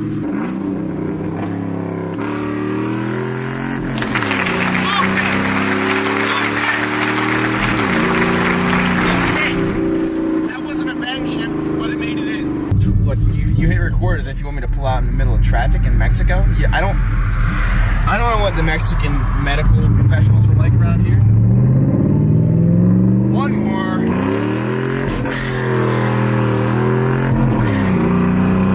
Okay, big sharp turn.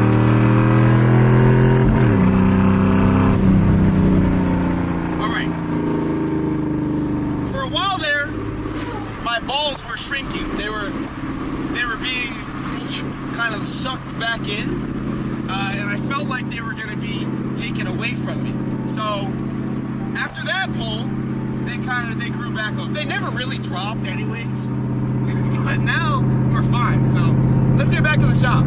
In this video, I'm going to toe the line between being a free person and going to jail for impersonating a police officer, which is a federal offense. So I'm going to tell you right now as a disclaimer, at no point in this video do I actually intend to pretend to be a real cop. I do not want to con any innocent people into actually thinking I'm the law. However, I will say, the only thing keeping me from being a cop right now is that I'm not wearing pants. Wait, do you have a gun on you right now?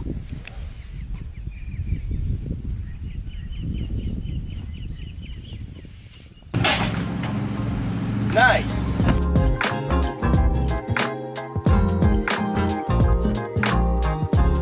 Honestly, I was just pushing with my tow hitch.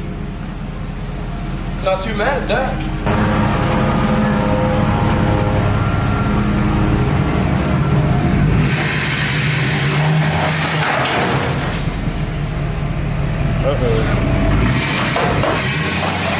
Stop!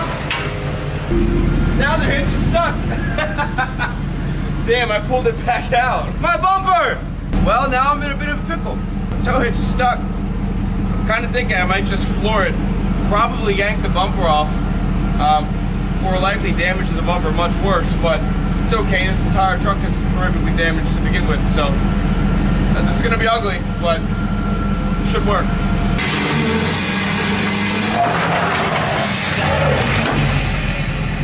Damn! Should have done this to start. That little hitch is badass, dude. I'm telling you, we should have just quit while we were ahead. We had it in the shop.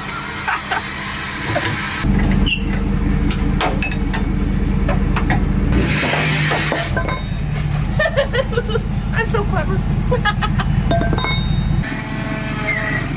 Ain't gonna work. My truck's too tall. Maybe I'll destroy this side.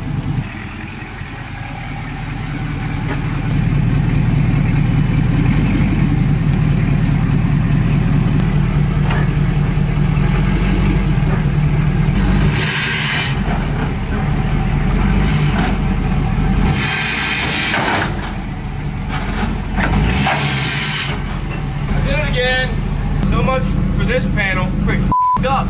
You ever heard of the definition of insanity? Doing the same thing multiple times, expecting a different result?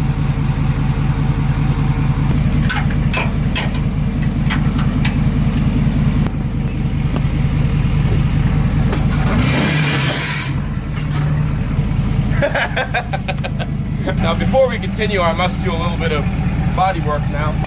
I have sadly damaged my Concourse F-150, F-100, whatever the f this thing is. Good thing is sheet metal can be fixed. Cameraman, tell me when it's back to stock.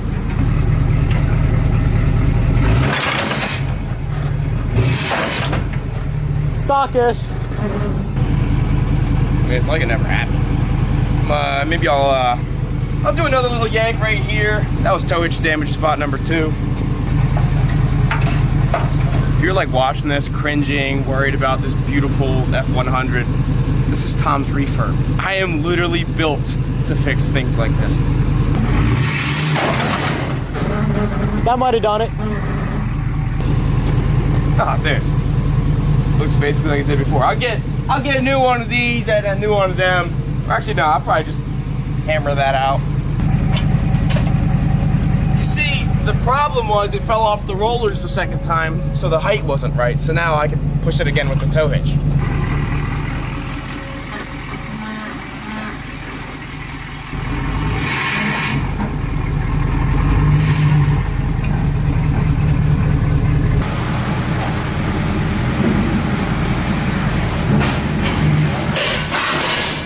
Pretty good.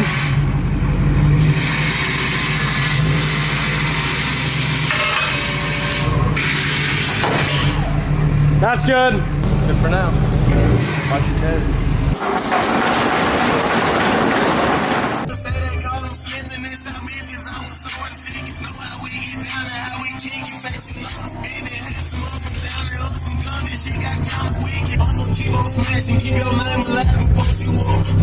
Damn. It is straight up beautiful out here. Where the are we? Right or left? Right. Oh my god. Josh, when he sees an old man riding a reverse tricycle, oh film that. I've never Yo, it looks like it's got a tornado out here. I feel it in my balls. It's in my balls, man. I feel it. We still don't have a new car. It has been a solid 2, maybe 3 hours of driving around. We've seen like 5 or 6 cars. We've stopped and seriously inquired about one. My hopes are starting to dwindle, but they're still light. So as long as the sky's light, we're gonna keep searching. It's gotta be hour 4 or something. We're all starting to go a little bit insane, and it's starting to get dark outside. We've been driving around for the past hour plus, and there have been 0 cars. We will drive until it gets dark out, because at that point, no one's gonna sell us their car. We might have to revisit this on Wednesday, because today's Monday. But I'm not giving up hope yet. We still got quite a bit of driving to do. We just pulled up to the stop sign, and we saw whatever the that is. Hold on. Little car's for sale. We were just cresting the brink of insanity about a minute ago, and then we saw this. 4,000 or best offer. All right, well, this thing's really cool, but judging by the inch of dust on the interior and the fact that this for sale sign is illegible because it's been out here so long, I don't think it drives. I go out on a limb and say it doesn't work. If it had brakes, I would have driven it home. But it has no brakes and basically no fuel system. So I think that would have been a challenge because we're like 20 minutes away from home. Damn, I told you, dude. You're like, it doesn't run. I told you there's a chance. Alright, well, the sun's not down yet. It's still daylight. That is by far the weirdest thing we have seen today. That is so strange. But I don't think we're gonna be able to drive it home. And he also wanted $4,000 for it. I'm not paying that. Oh my God! Right when I'm about to give up, there is what looks to be a Mustang Cobra. Oh my God, that looks wrecked. And it is also not a real Cobra because it has a Mustang GT rear bumper. Hold the phone. We have found a Mustang for $5 grand. Small problem. It says it has 212,000 miles on it and it's carbureted. I mean, it does fit what we're looking for. You got the chain link fence, man. I'm gonna give him a call real fast. Hello? Hey, is this Mark? Yes, sir. Hey, Mark, I'm out here looking at this Mustang. It's got an upgraded camshaft on it. It's a highly carburetor. I believe it's got like cherry bomb exhaust on it.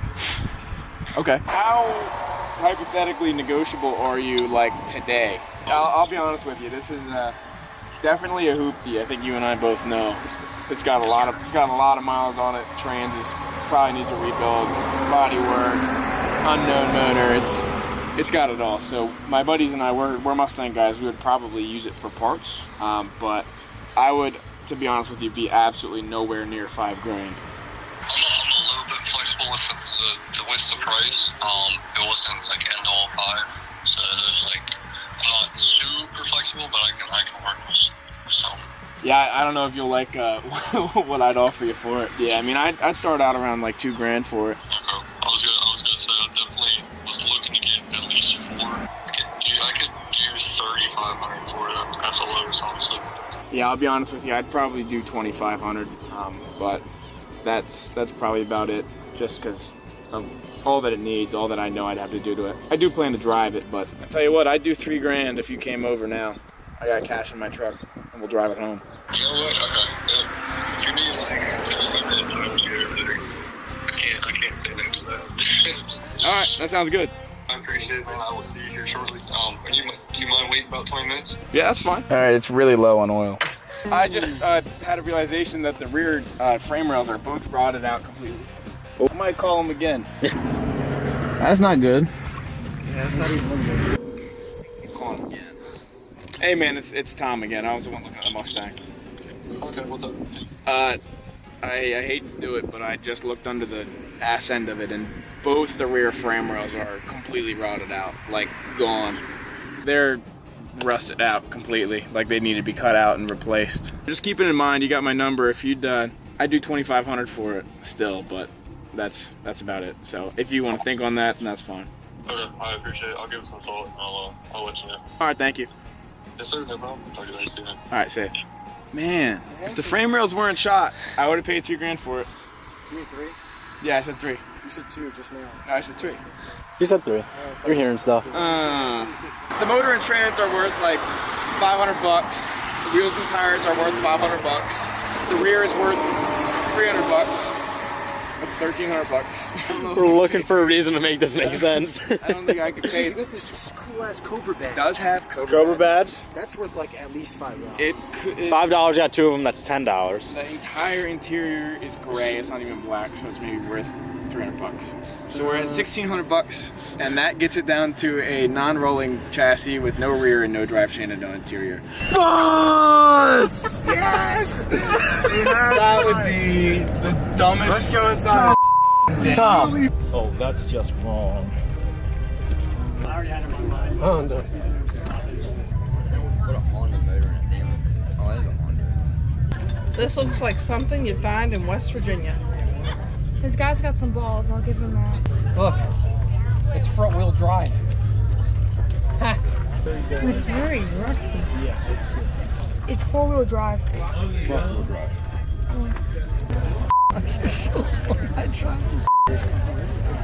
That's a Honda motor inside the Shelby.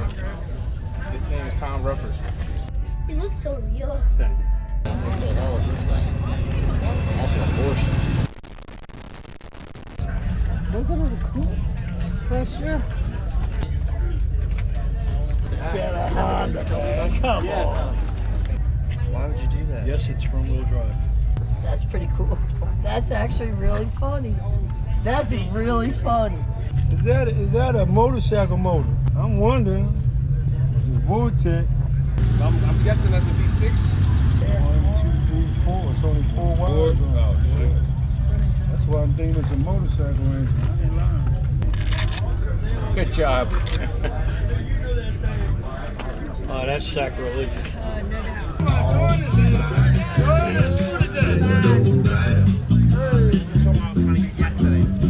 This thing moves.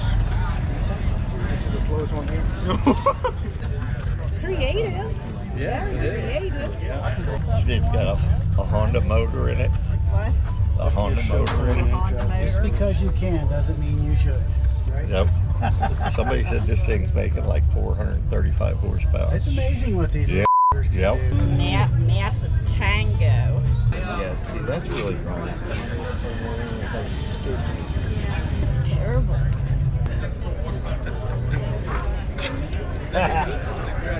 We need to get outside more. Yeah, no shit, that's it. Oh my God. That's great. What? Yeah. We just what? You've definitely seen it all now. Civic engine. You should be ashamed of himself. No, it's front wheel. No, it's not. It is. Is it? It's front wheel. I can't see the trans. I was going to say, the Trans is right there. You usually see the exhaust in front of the front wheel. Or you can't hurt it.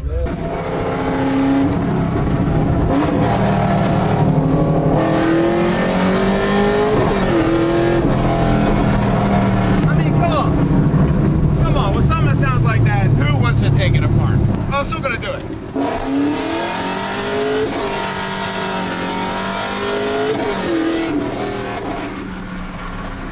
Just runs damn good. Don't get me wrong though, I'm still gonna cut it up. I've spent the past week tirelessly testing on this car to make sure its drivetrain is good enough for my truck. I've put 264.6 miles on it, and it has been fantastic. The transmission, it shifts wonderfully. I like it a lot. Boom, not a worry there. The motor makes fantastic power. This LS is happy even with 145,000 miles. So it's safe to say this LS1 and this T56 are going in my truck. Now me taking this car apart does not take away the fact that it is really fun and I really like it. It's got this racing seat that's super grippy and it makes me feel like I'm on a closed course on public roads, which obviously allows me to do whatever I want. It's got a super cool removable steering wheel that I can take off while I drive. Ah! My personal favorite part of the car though is it's so loud. Those tailpipes, dude. It just screams.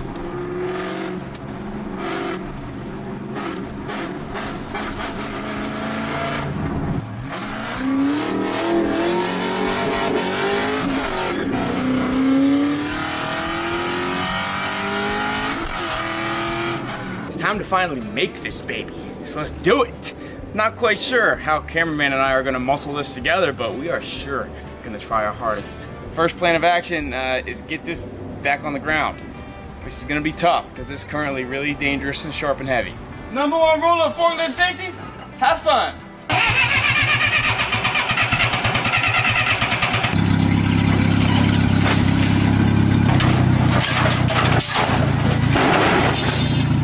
That went about how I expected it to. Well, I have only damaged it minorly. All right, now how will we get this on here? That is the second question of the day. Almost forgot some minor trimming, but took care of that.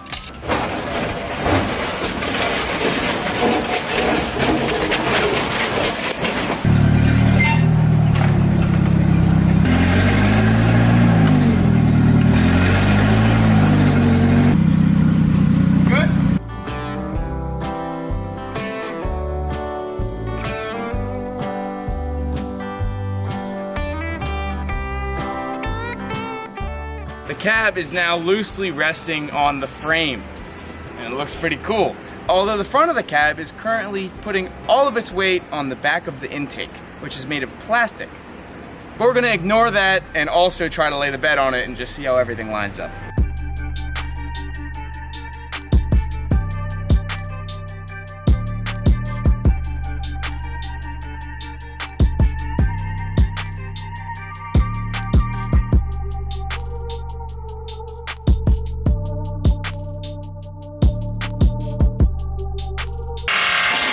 Alright, I believe that's done. All the clamps are tight. This thing is sturdy. So now, let's drop it down and give it a listen. Product disclaimer. The person that is purchasing this product makes the following representations and acknowledges and agrees to the following terms and conditions. This off-road racing only product is designed and intended for use in organized amateur and professional racing events, but is limited to closed course racing. This product is for competition racetrack use only. All other uses are contrary to federal law. Good thing I am the law. Let's listen.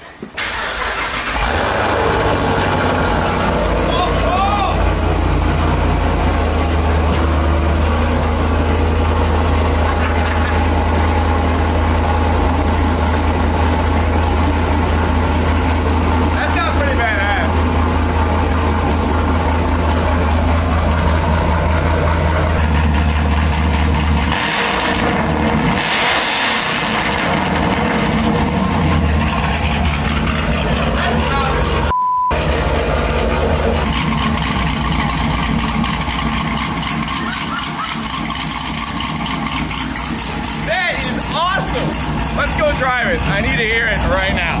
pause for this brief advertisement, not for anything dumb, but for Tom's Refurb.shop, where I just launched these brand new, super sexy black Tom's Refurb t-shirts. Go check them out while they're fresh, while they're hot, while they last. Because you know, once you go black, you never. It sounds so much better. Oh man, it sounds like a Camden S.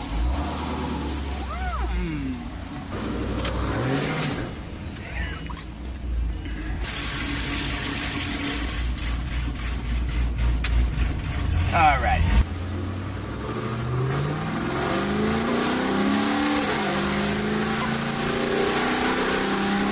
It's not bad in here. It's honestly not like stupid in here, but I know on the outside it sounds ridiculous. I know for a fact it is deafening on the outside.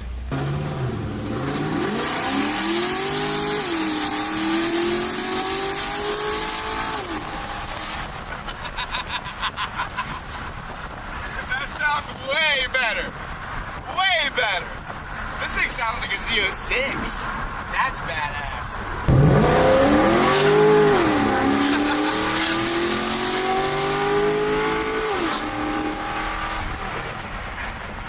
I mean, we got 3 people in it right now, so it's not crazy fast, but it sounds awesome.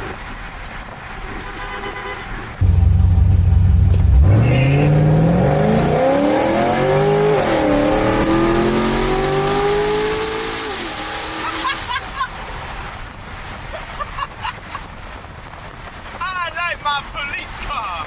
It's a good car.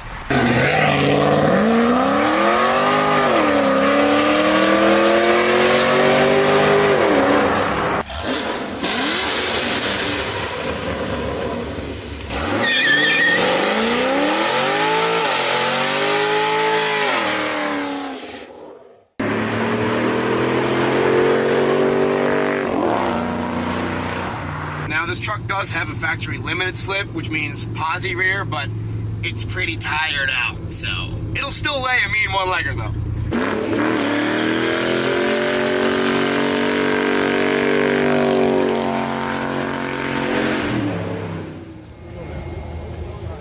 And we're here at the local drag strip to finish off this video, because I've been questioning every time I drive my Dakota.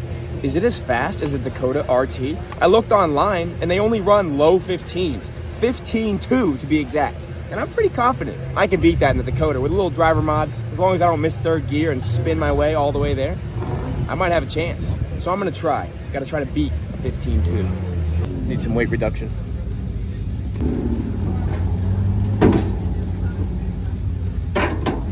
All right, I think I'm gonna get one run. I have to do it perfectly because this place is gonna close or I'm gonna break it. But I kind of guess I'm gonna miss a gear and embarrass myself, but I also have faith. I might be able to do this. I also hope it doesn't wheel hop like a motherfucker when I do a burnout.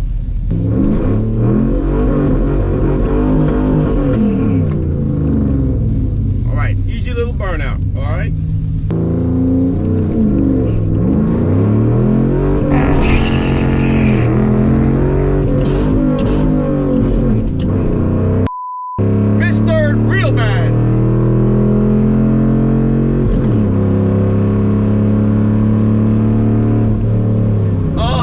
That was a clean ass run. That was actually a surprisingly clean run, but I missed 3rd. That sucks. I think I beat an Audi though. I missed 3rd hard too. Like, that was like, rum, bum, bum. Hopefully I get another run because that was kind of ugly, but.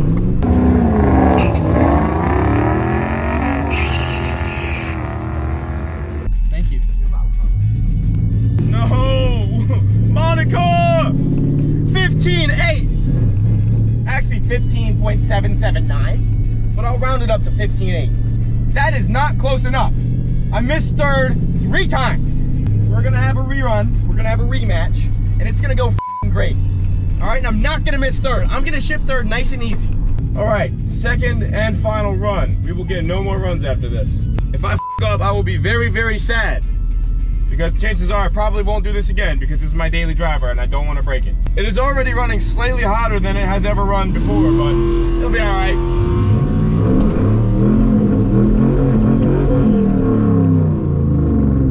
I'm gonna shift it more gently this time in hopes that I can find my gears.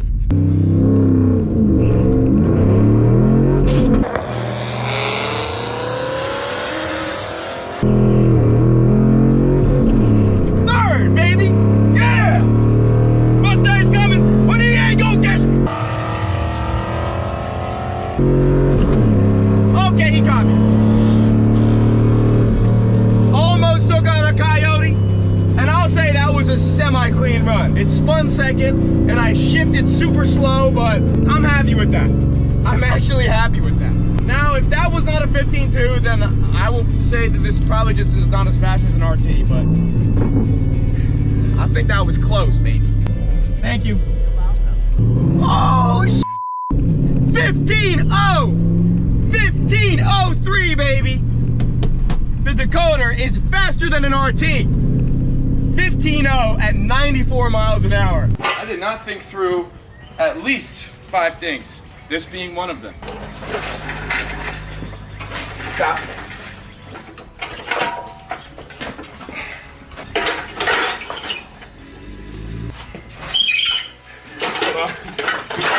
We lost the transmount. The transmount just broke. Keep going. Woo, stop. Uh-oh. As you can see, the LS1 and T56 are freed from the Camaro, and we managed to do so in a fast and cleanly manner.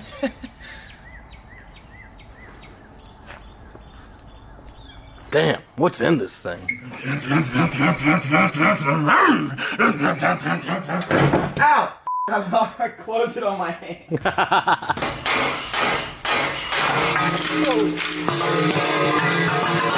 that hit you? No. All right. Exhaust is off. Make sure this tail of the transmission does not hit a truck. And also, I need to... It's very heavy. I get some momentum. Oh my God. Come on. Is it gonna hit? Yeah, don't hit my truck. Hit that perfectly painted truck. Oh my God. Oh my. Hey, look everybody, look at my dad's truck. He painted it. It's so pretty. And he did a really good job. Oh, stop! Now we got this truck ready to accept the LS1 T56. Trans is out, one header is out of the way, so now the exhaust moves. We're gonna try to put it in, and we're gonna try not to damage a bunch of things in the process, which we probably will, but we've made it this far. Oh, see? Damn it! I'll do it on camera. Oh my God. For free? Come on, that's a Patreon only, man. Yeah, we getting a show tonight. Them dogs are swimming. It's official. LS1 and T56 are ready to go in. I was gonna paint a bunch of stuff in the engine bay, but then I decided I'm gonna use reflective heat wrap like a high schooler at AutoZone. Because it's easier and I don't feel like doing any labor right now. So we're just gonna put this in and see if it fits. If this falls from a height like this, I don't think it'll be that usable anymore. This is like how to crack a block 101. All right, we ready? All right, we're pretty centered just like that. I'm gonna try to go forwards. Just keep in mind, you do not want to attempt what we're doing at home. I'm just kidding. But you really shouldn't for your own safety. What? Get my butt. What? No. Alright, we gotta at least get hold on. Alright, looks like we need to pull it back out and start completely over. Yay! Jack it back up. How fast do you guys think I can let this down on the ground? Oh, make sure I'm under it. Ow! It'd be so funny to just like, bah! Boom! Attempt 2. Amazon, by the way, if you're wondering where to get this. It's pretty freaking badass. It only costs like $30, which means it's probably gonna break when this is really high in the air. Can't go wrong with the Amazon. Thank you, Jeff Bingos. Just watch your She leaking. Watch your fingers, please. So no, they're my fingers. I do as I can. No! It'd be funny if I got demonetized because YouTube thinks it's blood. Because Matt lost his finger and that's all the blood pouring out on the floor. Oh no! So basically, the shifter gotta come off the transmission and go underneath there and put the motor in. Oh my God! I didn't even think about it like that.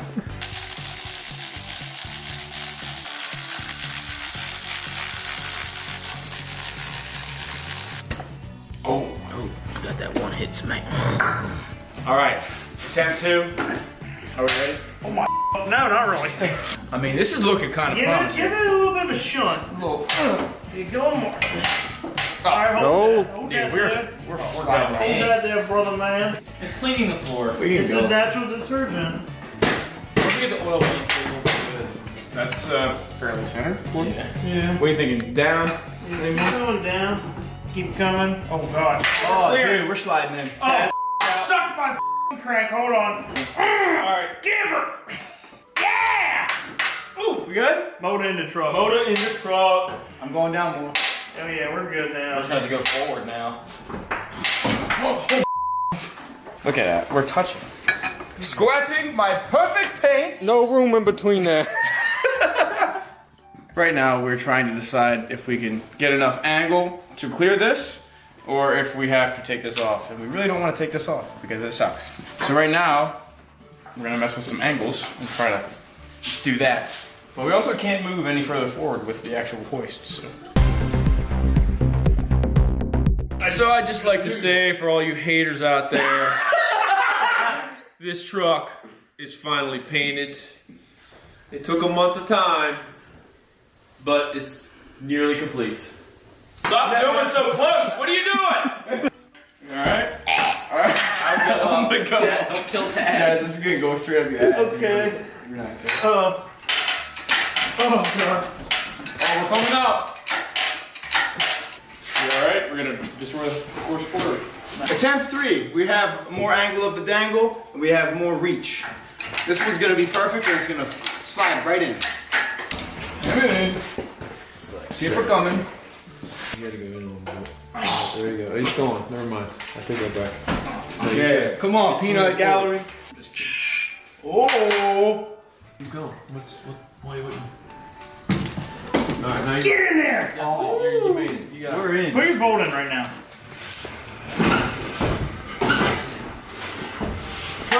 That's probably good. That's good. Back on the lift we go. Looks like the motor's gonna be installed like that. He's ready. Alright, Tom, I'm gonna come down a little itty bit. That's okay. Oh my god! You went too fast. Can't move that quick. An 80 bit. Is it coming? Yeah, It's going. It's going. All right, stop. You're getting close. Stop it. It needs to.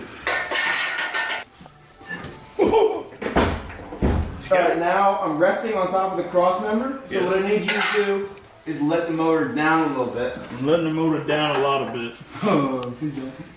Right now we are taking the cross member out, which is something I should have done long before we started this process. Yeah, I think I said that about a half hour ago. Blah, blah, blah. Alright, holding it. It's always the people outside of the ring wanting to talk about the fighters, you know what I'm saying? Oh, that's a hefty cross member. Alright, well now we're ready to go in. There you go. Alright. Drop.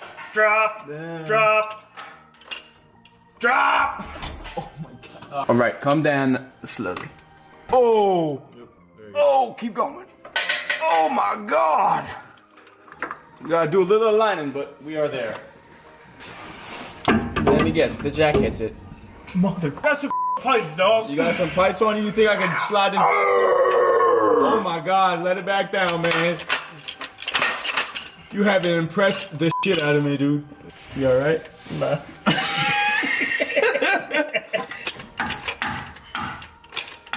Damn. If this cross member doesn't work, I'm gonna lose my shit. Alright? Okay. Now we are basically just trying to line up the transmission mount bolts. Motor's kind of, sort of, barely installed. Sort of, kind of, not really. We're pretty damn close. I know, it's like within an eighth or a quarter of an inch. Alright, ready? Yeah. Alright, hold that 1 second. Alright, officially, transmission is supported by the cross member. Oh, shit. That's awesome. Alright, now let's go with the motor mounts because I have a feeling they are going to be a cluster. Linton is the cameraman tonight, by the way. Oh my god. For free? You know how it goes. For free? Ooh. Now, we're facing the problem once again, like I said. I'm not quite sure what bolts go where because I've had them in a funny pile. ever since I took this apart about a month ago now. But I'm pretty sure these are motor mount bolts. I found 5 out of 6 of them, and then I magically found another one on the workbench that is close, but not the same thing. I kind of think it came out of that Camaro, but I sold that Camaro at a loss. Big loss. But I think it'll work. These are awful long, but I'm sure they'll work. I hope I don't miss these bolts later on in this project. I probably will. Hey man, that's okay. I'll just take apart Ron Burgundy or something. Oh, we got the motor mount bolt started on this side. I'm gonna drive this truck tomorrow. I'm gonna drive this thing. Okay, now I'm just gonna drop the motor down the rest of the way and get the other motor mount on. Hey, watch your toes, cameraman. My leg is stuck. Hold on. Hold on, let me just suck it in. There we go. That's not good. Man, nobody else got a cameraman as agile as mine, I swear to God. You see where we're kind of f***ed up here? Yup. That's supposed to be over there. That's supposed to... Hey! Oh, yeah! Brand new motor mount didn't stand a chance against the old pry bar and hammer combination. Oh my gosh, they're going right in. It's not cross-threading. Interesting. I'm calling that thing installed for right now. It's sitting on the transom mount, sitting on the motor mount. All the bolts are started. The motor and transmission are in the truck. Now that we can call it installed, let's see just how terrible the mess is underneath. It's fine. I mean, we buried the body, so everything else is just cleanup from here. Thumbnail idea.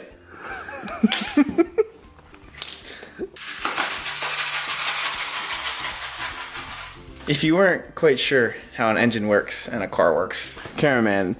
What we need for the motor? We got the we got gas, oxygen. Yup. Okay. Motor. Okay. Keys. Keys. Got the keys for turn them key. Yup. But the busting in the engine. Turn the alternator. Charge the battery. Hit the spark plug.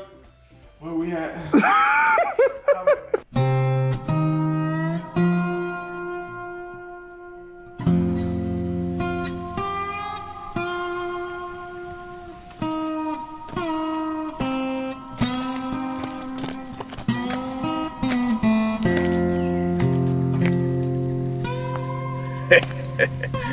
They never learn.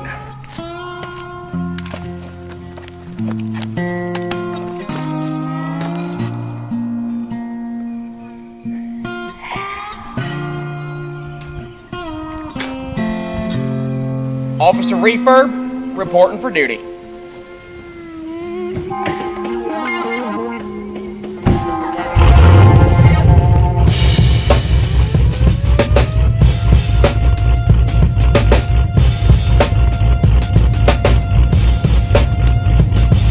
Damn it, I love America.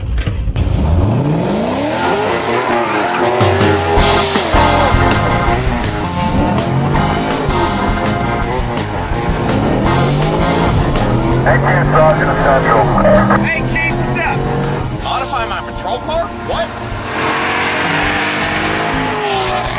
Why on God's green earth would I modify another patrol car again?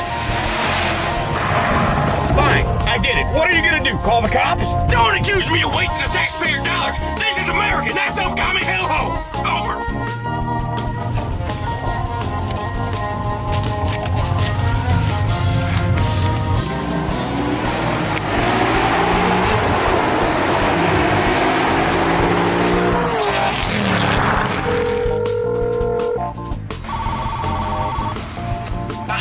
What's your emergency? Hi, yes. I think someone stole one of your police cars and they're driving absolutely crazy. They almost hit me. Well, why don't you try minding your own goddamn business?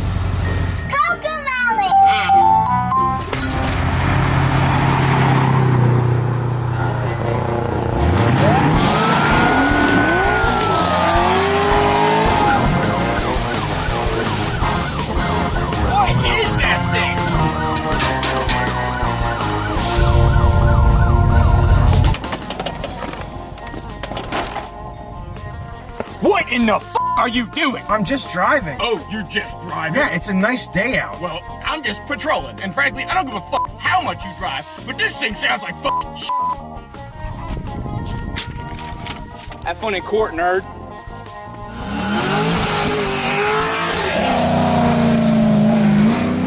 What the f?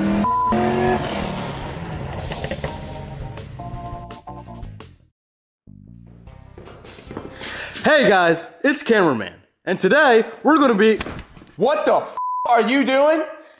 I wanted. You really acting up right now? So,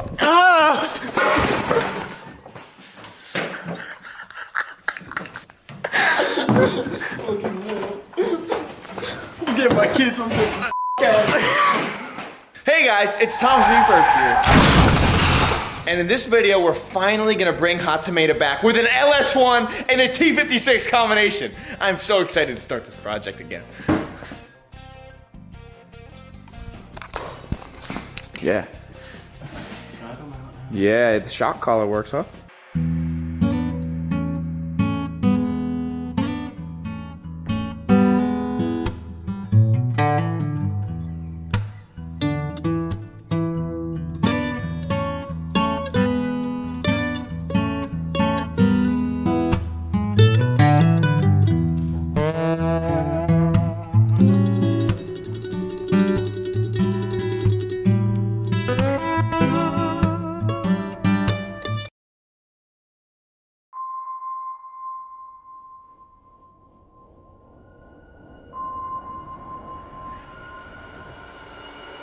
Hey, it's Tom's REFURB here. I missed you. I've been sitting on my forklift for days just thinking about when we'd meet again, and here we are. I am so happy.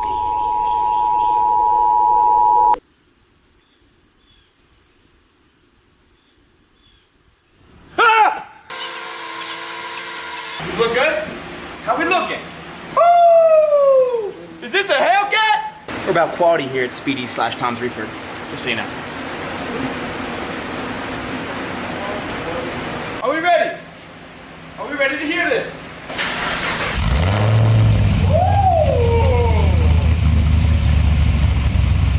That sounds a little tamer, but still pissed off.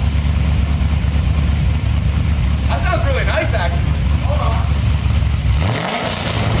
Oh!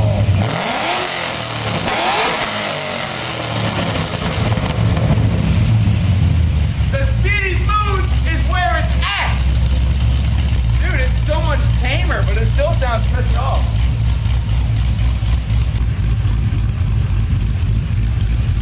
We're not getting off the lift yet. I gotta do something. Now, underneath this stack of rims, I got a set of wheels that I've been sitting on for like 2 years. And I kind of think they might fit. They might not, but I kind of think they might. We got these, baby. We got the 20s. 20s get you honeys. They might be a little too wide, but they do have tires that will burn off real easy. Now that we got this posi, I'm really hankering and just slay some tires off. Just absolutely roast them. And today is a great day to do that. Also, I need to stop driving on these tires because I'm gonna crash and die. I bet it will. I bet this will be fine. Okay, 4 out of 5 lug nuts is not bad. The car just did a lug nut delete on itself. Quick detail. Can't be driving around no dirty ass, greasy ass wheels, even though I've literally never washed this car once. Hold on now.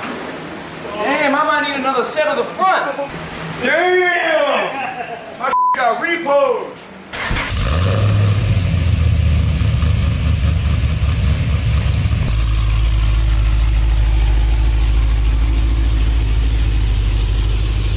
Hey, you wanna go burst some rubber? No. Hi, cameraman. Hi, Zach. Hi, Matt. We are in Mexico. So much tamer. That sounds good though. I like it. It's not like insanely loud anymore, which is okay. Not all cars need to be crazy loud.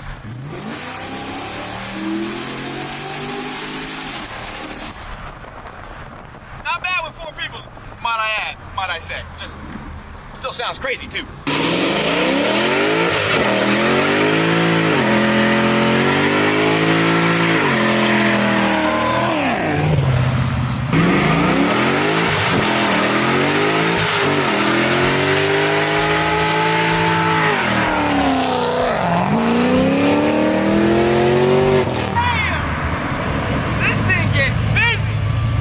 Tires, man, they smell good. Oh, okay. First car in Maryland. They want $6,000. Oh my God! But it's got a sunroof. 6 G's for an automatic V6. The sunroof is pretty nice. In the comments, guys, why don't you let us know, what do you think has been the worst deal in this video? Because it's a big fat no, we ain't even got a vote. Whoa, a Corvette. Definitely caught on fire. That thing does not move. Oh my God! Yo, $4 grand? Civic. Oh, It's a Honda. Yeah. What? There's no way it drives. Yeah. Something tells me I'm not driving that home. That's kind of dope, though. You know it's a good car when they actually cut the grass around it. What? Whatever that is. Corvatas. It's an Italian guy. Gabagool! Mamma mia. Gabagool! Did you see the plate? It said Gabagool. My guess is they don't want that $4,000 for it. They probably want some pizza.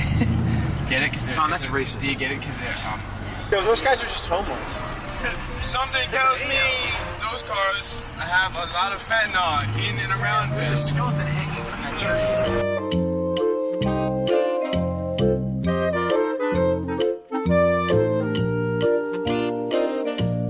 It is hour 2, and we have not seen a good car in probably 30 or 40 minutes, if not an hour.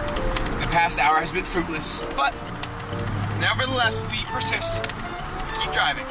I'm starting to think that maybe the amount of people that use their yard instead of Craigslist and Marketplace is dwindling. We are now in an area so abandoned that all of our phones say SOS. Now we've reached some houses again, but for some reason these peoples aren't putting their cars out for sale. Where are we? We're currently, you said, we are not going towards where you think we are. We're going towards a beach. Can you tell me the models of beach car Yes, we have the 1973 beach car Atlantic, the 1973... Can you be more specific?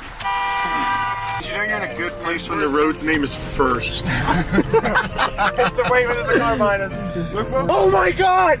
No f***ing way. Oh my God. No Is way. it manual? RT? Probably not. They didn't come manual. It doesn't matter. First car in legit like an hour and a half. Alright, chances of it being under the $4,000 budget are very low. I see a 5. I see a 5. The Hemi Charger? So this 2006 Charger RT has 200,000 miles on it. They're asking $5 grand. That's pretty close to our negotiation territory. Mildly cool Hemi in the middle of nowhere. Check. We've been driving for God knows how long. Looks like it's got some sparkly paint. Apparently there are some modifications done. The neighbor told us. I don't know. Let's check it out. It looks like it's got a full MagnaFlow catback. You guys have no idea how long we've literally just been driving through fields and farmland and no outlet signs. Like for 2 hours, just nothing. And then, I don't know, dude. I can guarantee this thing would lay some mean burnouts. Oh, Definitely, this is a better car than that Mustang. Yeah. I think. That Mustang It has the same miles. was rusted, third gear ground, 212,000 miles, more beat up. I'm Tom. Nice to meet you. How you doing? Good. Sounds good. You got a title for it? Yeah. You mind if we take it for a spin up the road, Mac? You'll do what you got to do. Yeah, I'll probably just go up the street, make sure it shifts and everything, come back. Yeah, good. Alright. Alright, does it have reverse? Alright, I'm worried about how it shifts with 200,000 miles. Second. Third.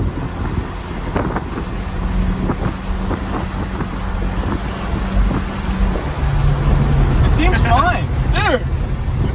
I might own a 200,000 mile RT Charger. Dude, it's got a touchscreen stereo. The AC does not work. The struts are noisy. I'm gonna give it a little more gas. I hate beating on people's cars on test drives, but if the trans slips, I'll be mad.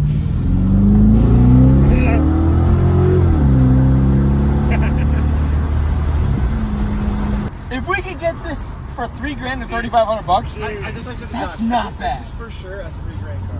Would you be interested in selling it as it is right now? All right, so as it sits, no work needed. We got cash, you got a title. What is the lowest you'd let it go for right now? We'll drive it out of here. All right, I was in the more 35 territory. So at 35, I'd pull cash out of the truck now. No questions and drive it out. 35? I'll take a look. It is finally time to pull out the real bills. The real bills. 35 of these are gonna buy us a Charger. After driving for 7 to 8 hours. An RT Charger? Come on, man. You are now looking at the owner of a $3,500 RT Charger with 200,000 miles. Well worth 7 hours driving. Totally not gonna regret this later.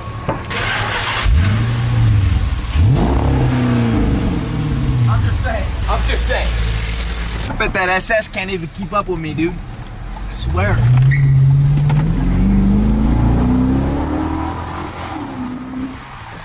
actually felt pretty weak right there, I'm not gonna lie. Kind of felt broken.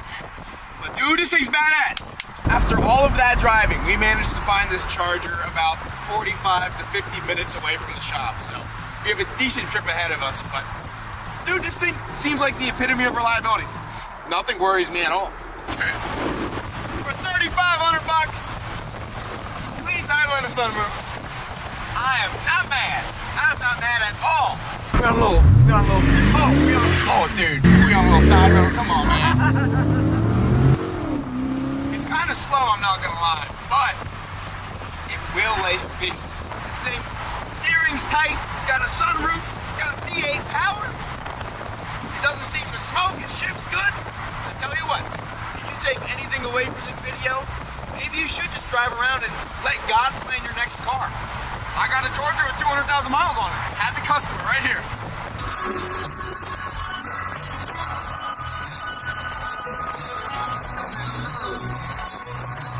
The speakers are blown real bad.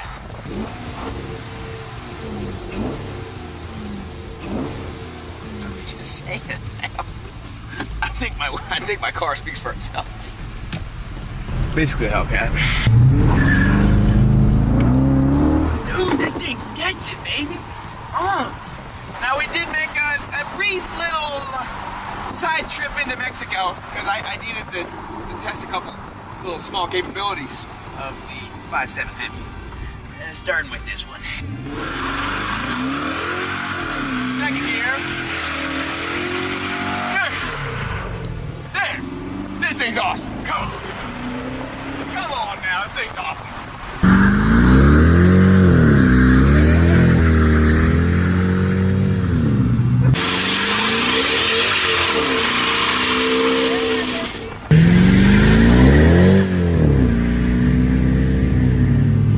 See if this SS can keep up.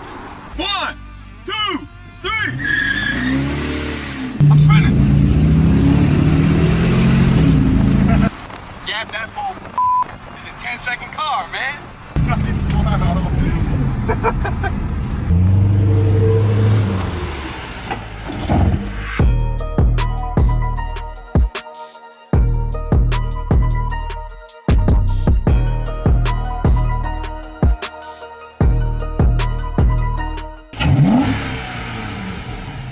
This truck now has a final tune on it. The clutch has enough miles in for me to not roast it. So let's go haul some ass.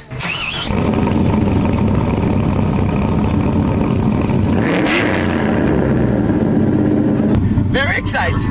Now we did run into a problem while testing and putting the truck together where if you really kick the clutch pedal, it kind of freezes up. It doesn't allow the pedal to go down. So you can only kind of kick it moderately hard. So I don't know how hard we can bang shift it. And I also don't know if it's just gonna immediately break something, but we gonna find out. Lovely time to be in Mexico, huh? Really long road trip we just went on, wasn't it, cameraman, huh? Yeah. You're tired of all this driving we've been doing in Mexico. Beautiful Mexico, right? Okay, I'm not gonna lie, I'm a little bit nervous about this. I'm afraid I'm gonna break something, but I'm not that nervous. We ready? Yep. Can you see me?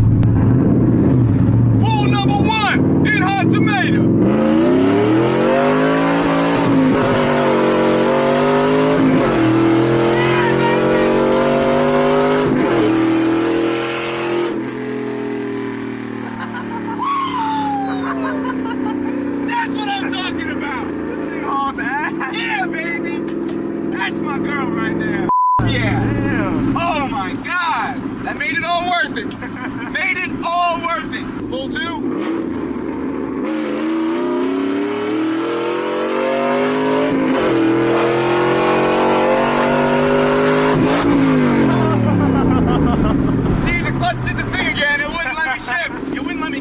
clutch that hard, but this gearing is super aggressive. All right, let's do a little hole shot.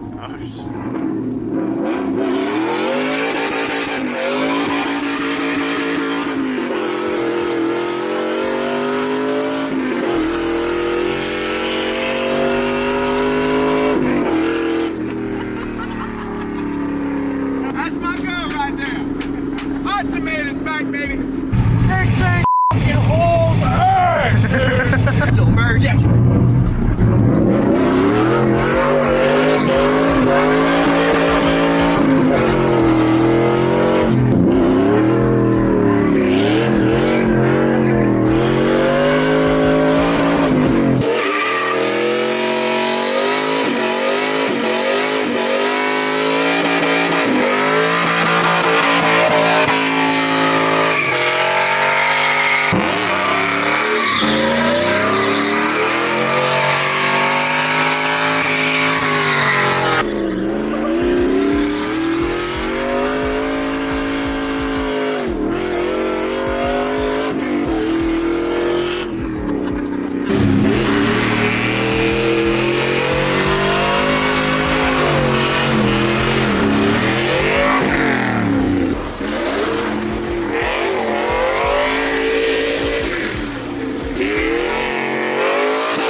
Get in the truck, dude. If you don't get in the truck right now.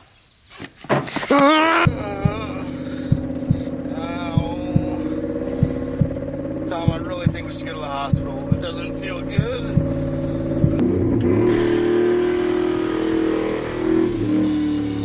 I think it's gonna be bad if I keep these tires on.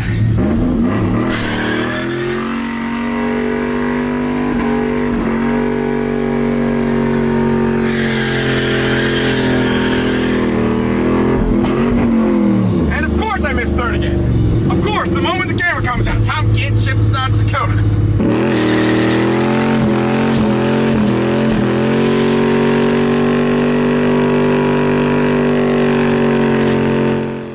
First things first, let's wash the Dakota.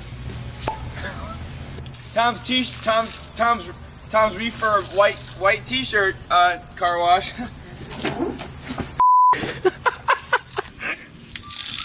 Oh God, you ever just gotta, never mind.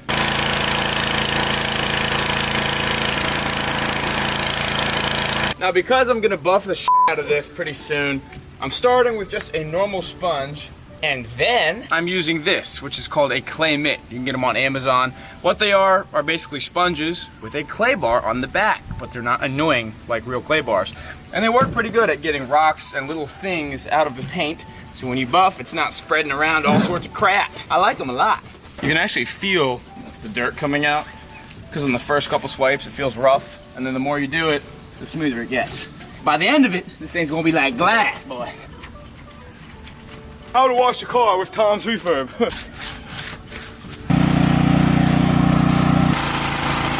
If the truck can shine like that by the time we're done, I'll be a happy camper. Last week I bought this Dodge Charger off the side of the road for $3,500. In this video, we're gonna doll it up as cheap as possible and begin a trade up challenge. So let's get to work. Mopar, no car, baby.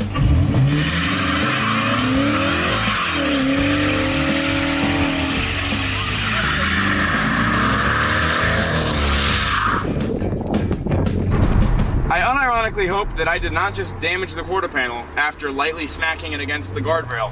Oops.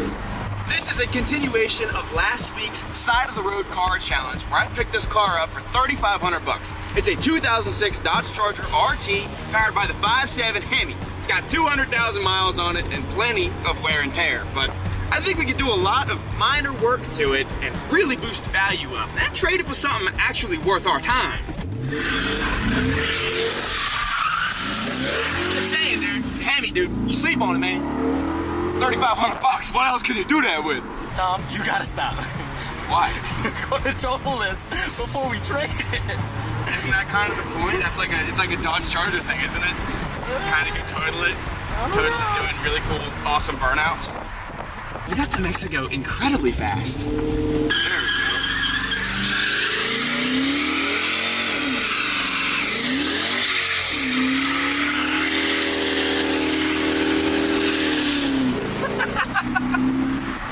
gotta change the wheels out so these tires can get a little melty. Honestly, I hope I trade this thing for a Hellcat. I mean, it's basically a Hellcat. It's like just minus 10 years, plus 100,000 miles, minus 400 horsepower. It's a Hellcat. You scared, Calvin? Are you scared right now? Please just take me home.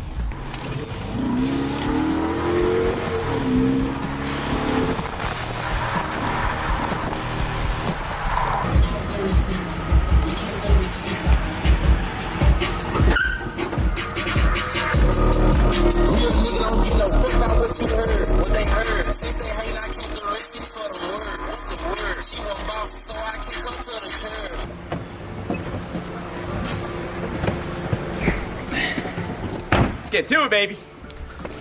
Uh-oh, that's new. What did you do? Burnout? That's not a burnout, Tom. Burnout. Guardrail. Burnout.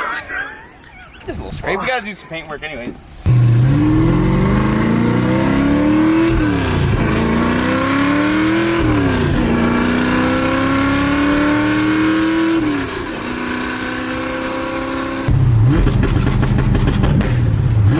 We're back.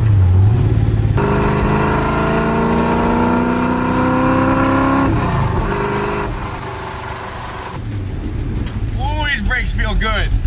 Damn! Still stock 68 brakes in the front and these Currys in the back. They're Explorer brakes, I think. It stops noticeably better. Still breaking in that posi though. I want to give her a little sauce, but not before I warm up the posi a little bit, you know what I'm saying? When you get a brand new rear like this, you don't want to go immediately to abuse. I think the braking period's like 500 miles, but you guys know me, I'm gonna do a pull in like 2 minutes. So I'm at least gonna break in the posi unit a little bit, which you do by driving around in circles like I am. I look like a crazy person, but that's fine. Alright, well now it looks like I've either lost a motor mount or my trans mount is blown out. I think it's motor mount. Sometimes my motor mounts just eradicate themselves, but that's not gonna stop me from testing the capabilities of this new rear end. Now these are all brand new parts, and I'm not gonna go mercilessly beating the snot out of it a bunch of times, but I am gonna beat the snot out of it one time. Let's see if it works.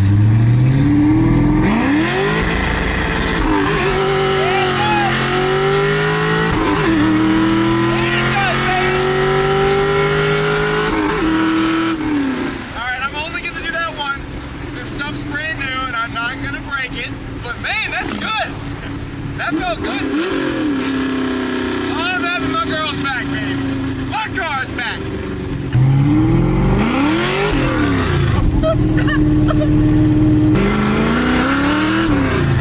Alright, I'm done. Oh, I like this thing, man. I've done 3 coats of filler primer now. I'm just gonna hit it with the Scotch-Brite real quick and then we can lay on color. Now for one quick wipe of prep all, because I just sanded that and got it all dusty. Did you guys catch how...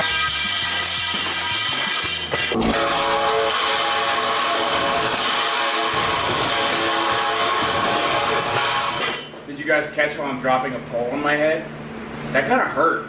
Wow, the Tom's REFURB makeshift band booth has been going strong for probably 6 years, maybe 8, until just now, which you caught live on film, including me scratching this bumper. I feel like this whole project has just been me fixing something and then making it worse, and then fixing that and making it worse. As I was saying, before I was so rudely interrupted, I'm holding the bumper up with a broom that's being held in place with a stool. This is so I can paint it easier. Why do I feel dumber and why is...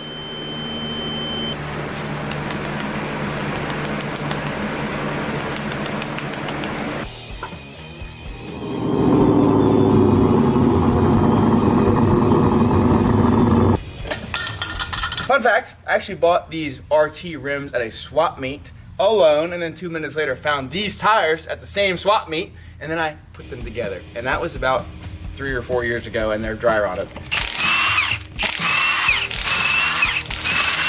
And before you're like, it's actually the wheel.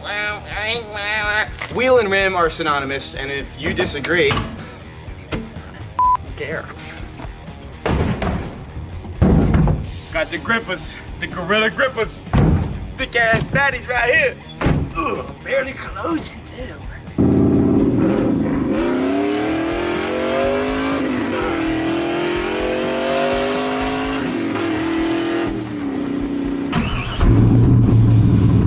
Tires are dropped off. We'll be back to get them though.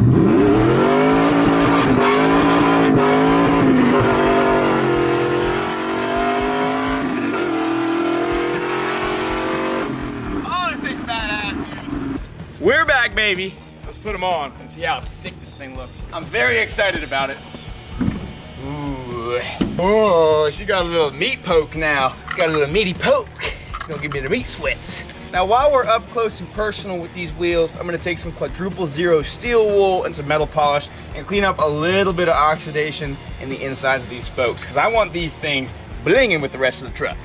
And after a brief polish, look how that shines, baby. That looks crazy.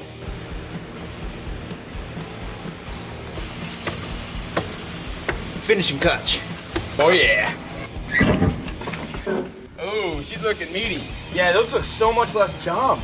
That looks a lot better. I cannot wait to see how this thing sticks. I'm gonna hit a corner with it, see how it goes. Oh yeah. I mean, the old tires were decent, but these are like glue. So I'm very excited. Not spin anymore. Yeah, the 240 horsepower worked with the dry rotted bald Sumitomos, but the brand new Nittos, it's I think the clutch might smoke before the tire too.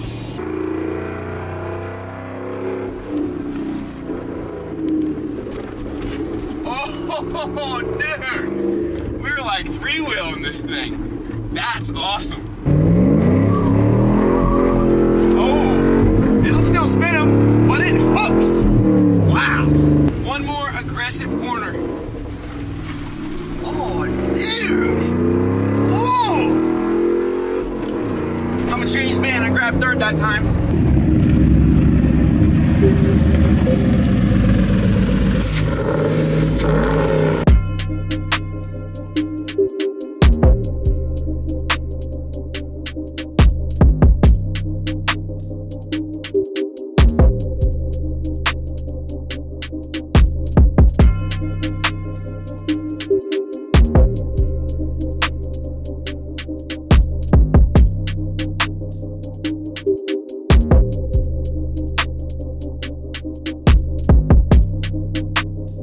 I'm not gonna lie, for some reason, white shift knobs just go harder than black ones.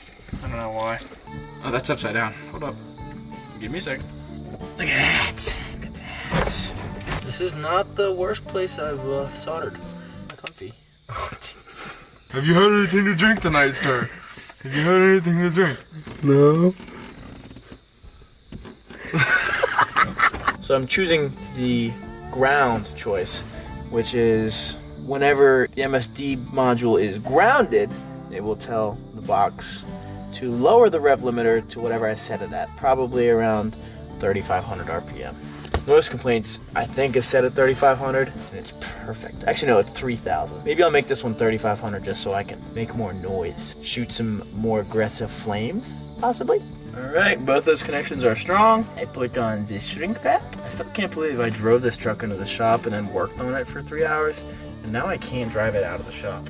And I thought I was improving it the whole time. All right, so this wire basically will be triggered every time I touch this button. I just need to find a good ground for it, which under the dash, there's a lot of bare metal that goes right to the chassis, so that's pretty good. Ooh. Now I'm gonna get metal shavings in my eyes because I don't have safety belts on. What a clean install, Tom. Now I take these wires and I will tuck them behind my console. Setting, it was a little learning curve for your stupid buddy Tom, who didn't see the little tiny black arrows because I mounted it in an obscure position where I couldn't quite see them. So, I'm thinking 3,500. 3,500 sounds good to me. We'll hit it one time. It's 10 o'clock at night. But we'll hit it just one time, see if anything cool happens to end the night. We ready?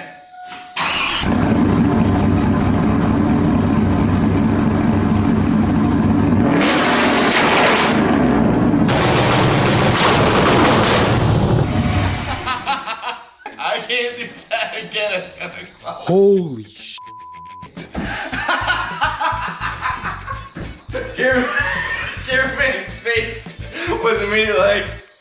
I don't know if I caught it because it scared me, but it shot fireballs. Really? Shot fireballs out? It shot fireballs. That's good. I like it. Picasso. Emblem on pipe, not on my head. Oops. Sorry, I didn't even see you there. Just slides on real nice. Like, in fact, actually. All right, this there's a bolt that goes into a hole. Oh! Hold on. Like that. Hold on. I'm confused. It's time for a buffing party. I'm gonna hit the bumper with the wool pad and some ultimate compound, and then Josh is gonna go over the entire car with an orbital, a soft pad, and some soft polish. And it's gonna look good. I'm not just using one rotary buffer, I'm using 2 rotary buffers. This super duper tiny one is perfect for these little angles and little nooks and crannies, and it's gonna make it shine.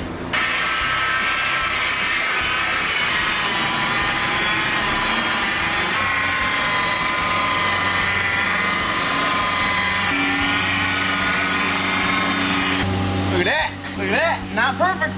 Don't get me wrong, not perfect, but not bad. Damn. Look at that. You see a reflection, dude.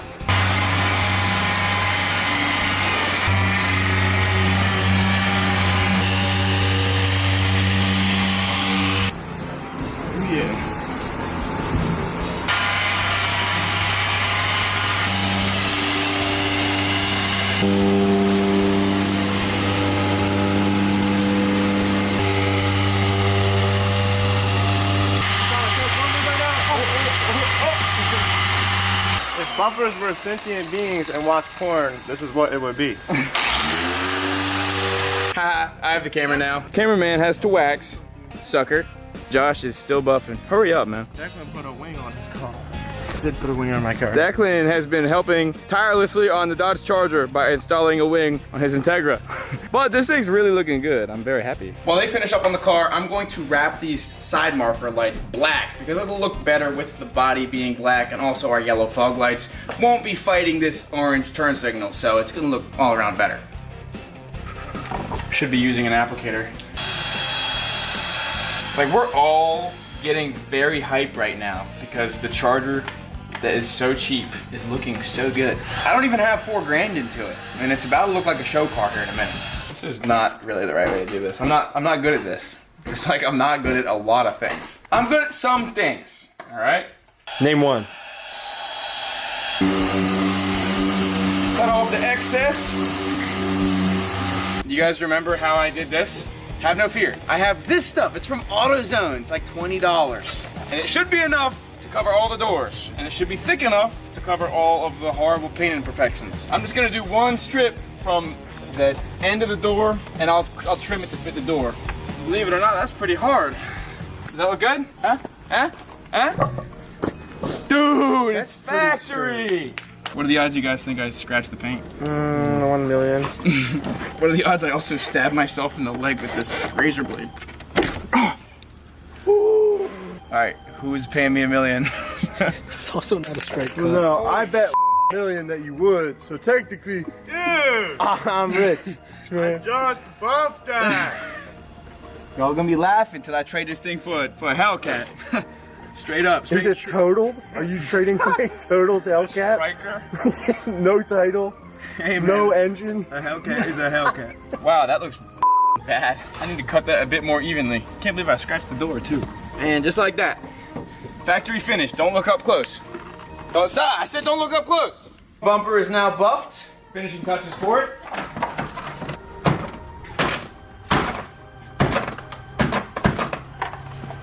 Damn! While they finish up with the buffing and waxing, I'm gonna get this engine bay looking good. Cause Marketplace ain't ready for this thing. All the potential trade-offers I'm gonna get are crazy. I can already sense it. I know that I'm definitely not gonna get people's wrecked, rebuilt title F-150s and rusted out Chevy Cavaliers. It's looking better. Finishing touch for out here is just take a little bit of black pearl paint and make this dent look like it didn't happen. Might have to go over this a couple rounds, but it'll quiet down the scratched paint a little bit. Or maybe I shouldn't do this at all, but I think it's helping. It's finally time. I'm very excited. Let's put some wheels on this thing.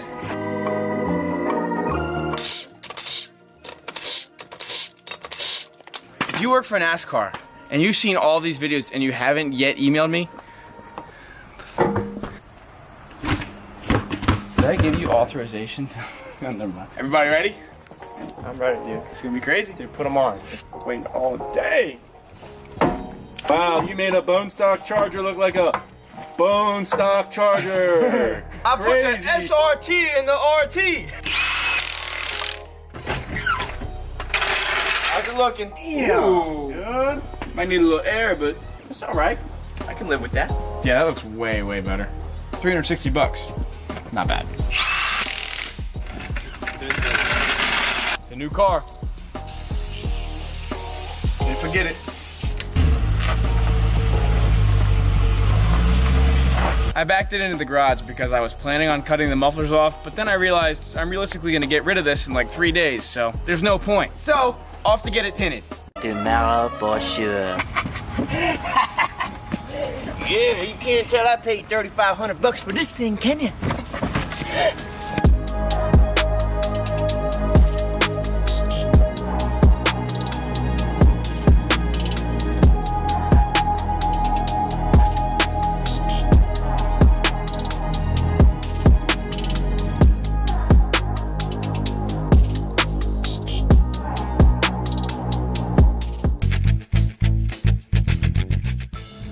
Mopar brothers, where you going, man? Cause I'm going there too.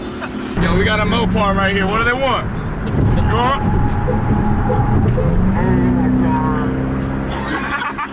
Got him, dude. I'll be honest, this Charger cruises so nice, I kind of don't want to give it up. Every time I drive it, I'm like, damn, it's a nice car. I'm gonna be a little sad to see it go, but what we're trading for is better. Speaking of, we were about 3 minutes away right now. What? Yeah, dude. We're almost 3 minutes? We're almost. Oh my god! Time flies when you're having fun, dude. You're also be going 130 the whole time. When in Rome. When in Gibbstown, New Jersey, as they say. All right, we are now 1 minute away. We're almost there. After the trade, hopefully it goes through. We'll show the car in depth. We'll go to the gas station up the road. I'm excited. Where is this thing? GT500. I'm just kidding. I wish. Dude! Oh my god! Oh, I'm so sorry right now. Right, door shot?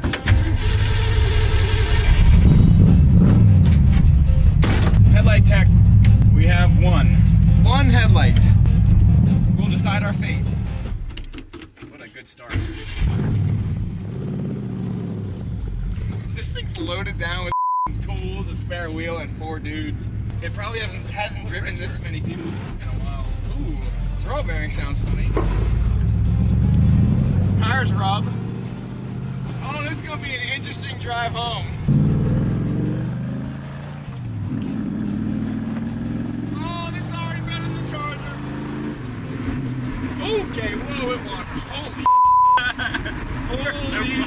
Who's excited for the highway? This is a scary car, and I have dirt in my eye now. This is all right. Let's pull over at the gas station, and we'll really show you this car.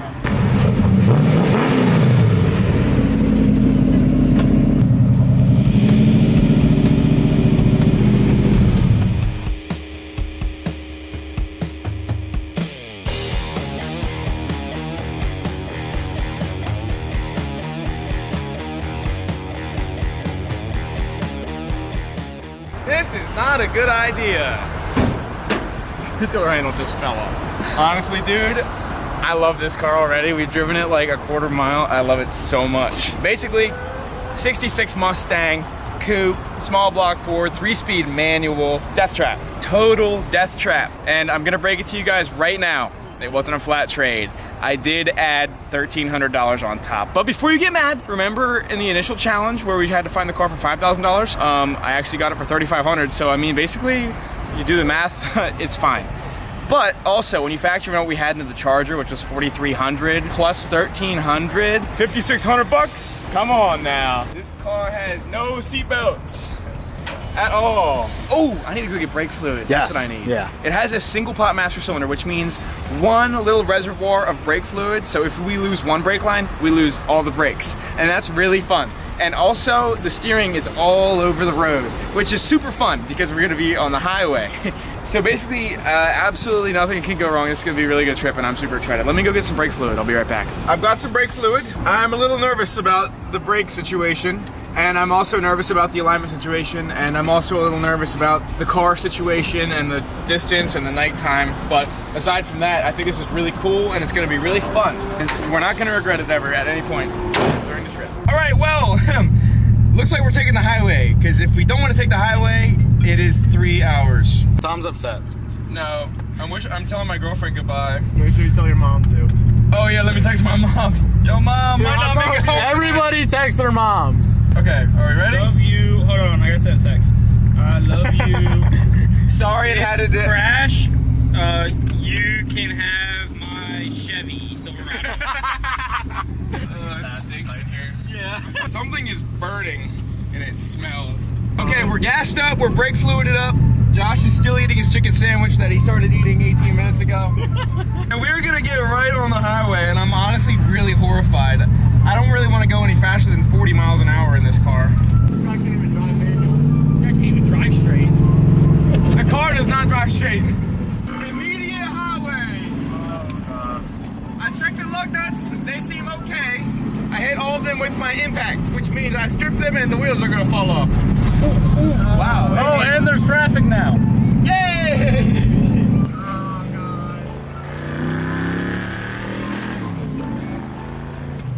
Alright, that's about as fast as I want to go. Honestly, the steering's not that bad. When we were going on the back road, it felt really, really scary. But honestly, right now, it's not that terrible. He told me I can't put the window down or else it will hit the door latch and the door will open. Yo, Josh finished his sandwich! Alright, this is not that bad. Yeah, she smokes a little bit. What? I thought he said it doesn't smoke. Oh my god! I think the headers hit the steering rod because when I just revved it, the steering got really tight. So remind me not to do that. I'm not going faster than 55 right now. I have not proven this car and I have not even glanced at the front suspension for a half a second. Right, Tom!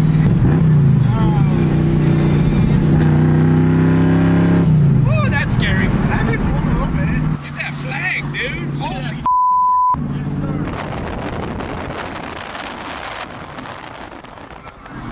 I don't know what just happened, but a bunch of dust from under the dash just came up and hit me right in my eyeballs. Whoa, that's cool. Yo, this custom dash install goes crazy. That's some high tech. Y'all talking about putting the iPads in your cars, dude. I just put 2 iPhones in this car. Easy. 2 iPhones equals an iPad, I think.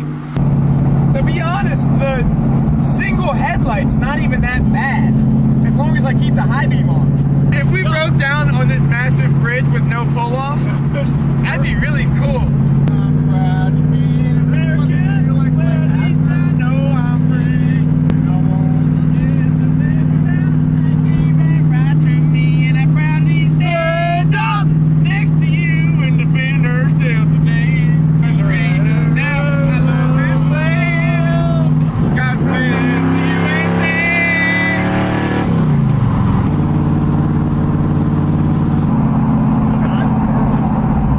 I gotta pay a toll.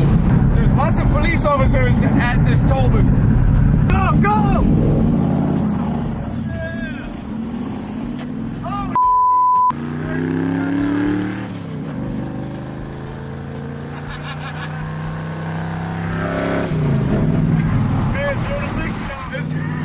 Yo, I wasn't even giving it half the sauce, dude.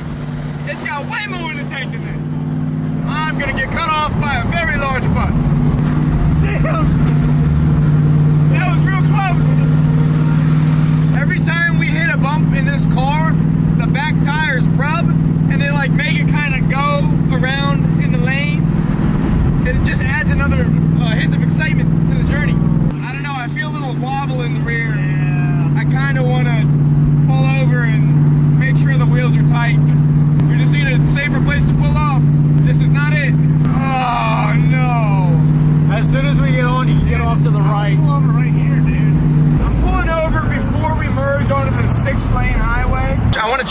wheels because it was feeling a little bit sketchy.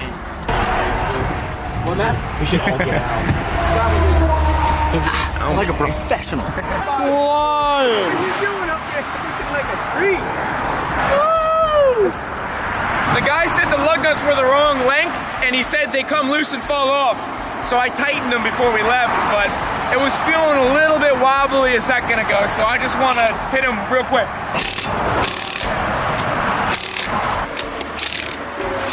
All right, this side's fine. Hey!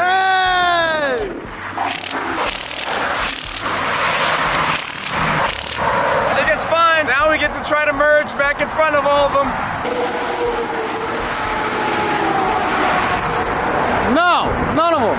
We got one more. We got one more. Man, this is honestly pretty refreshing.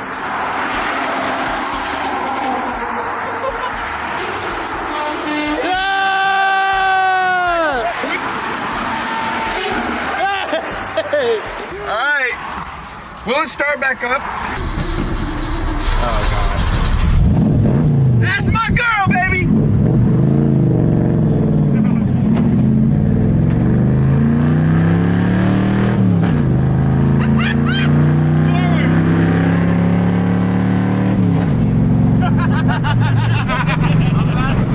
I don't know.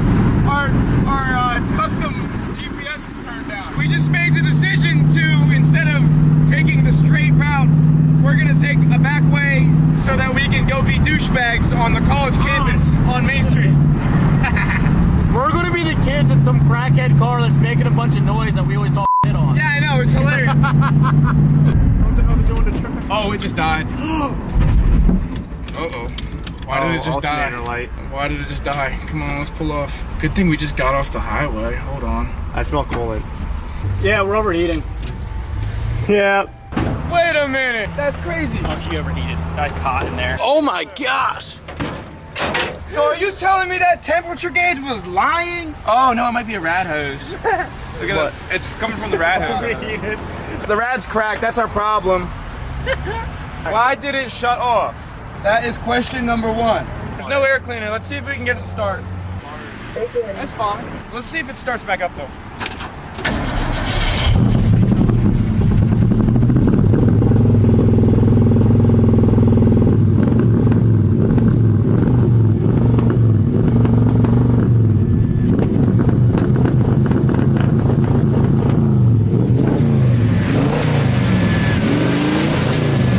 What should we do in this situation? So that can be there. It looks nice. Before we go, I'm gonna see if I can get it to run with just the air cleaner on it, because the thought is that will keep the water from just going straight into the car.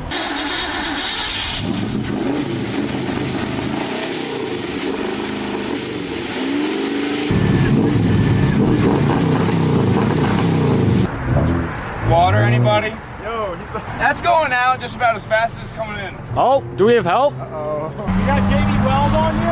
I got Vaseline, not that. I seen the Mustang like, sheesh. You need JB Weld though? I mean, it blew a hole in the radiator, so I don't really think anything's gonna fix it at this point. We gotta lift it somewhere. That sucked though. Alright, it's all part of the adventure. You like the guy of YouTube, Willet, what's his name? He got that big ass 18-wheeler Porsche truck. Willet something. Oh God. What's on diesel? Yeah, what's that? That's it right there. Hey, how's it going, man? Thank you. I liked that guy a lot until he said that. I'm him. I thought he was going to say Tom's Refurb. Oh, you're Tom's Refurb? No. Yeah, maybe. He's like, are you whistling diesel? Basically, we're pretty much stranded. We can limp it like bit by bit. All right, well, since we have reached the point of no return, we can't get a radiator anywhere close by. Closest auto parts store is like 15 minutes away. There's no point. And they're probably not gonna have one for a 66 Mustang. And we can't patch it, we can't bubble gum it, we can't limp it as far as we need to go. So, we called our friend to come save us. So Sean's gonna come and he's gonna flat tow us home, which is still sketchy and adventurous. So it should be interesting, because we're still 10 minutes away from the closest friend's house we could drop this off at. So we're gonna do that. First, we're gonna limp to the gas station over there. I'm right on the shoulder, I don't think it counts.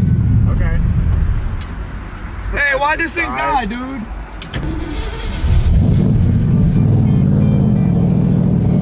Look, we're fine. Let's keep driving it. This is running great. Go over the shoulder. Go over the thing. Oh god. Oh god. Oh This guy looking at us. Why is my car smoking? I think something wrong with this car. Yes. Of course. You gotta slam the hell out of that door. Hey, sure it's overheating and sure we are stranded, but at least we got a 66 Mustang. Ratty muscle cars are better than anything else. I think I have a radiator at home I can just slap in here, so we're gonna get flat towed. I'm gonna put a radiator in it, maybe even tonight, and we're gonna be back to driving it. Don't you worry. While we wait here, we've decided that there's only one thing missing from this car right now. Literally one thing. Yeah. Look at that. Oh yeah. The look is completed. I was thinking about painting it earlier, but now I'm thinking she's pretty perfect. A guardian angel is cutting off traffic. I am drunk and I got a speeding ticket on the way. Keeping with the theme of adventure, we're not using a real trailer. We're just gonna flat tow it down a really busy road. Okay. I think it's fine. This might be the last time tonight. I'll be so sad. God, I just love watching you come through that window. Go. We're fine, dude. I gotta put the toe tune in. I'm all for focus right now. Sean says he's not gonna use his brakes this whole time. I'm gonna be his brakes. This is a wonderful idea. He's pulling my sway bar, by the way. Well, thankfully, when it broke down relatively close. He's trying to actively interrupt our filming right now, I think. We're going a little fast right now. Damn! He floored it. This is great. Alright, this is feeling really scary. I've never flat towed this fast before. I can say that. Sean, I legit can't see in front of you. Sean, slow down. Go!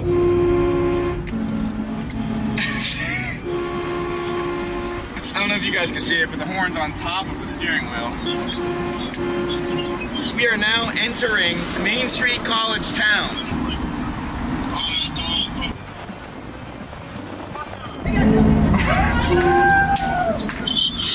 Sean, can you hear my horn?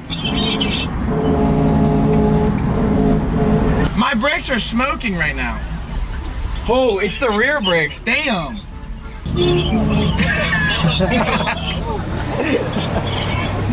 That guy just said, what the?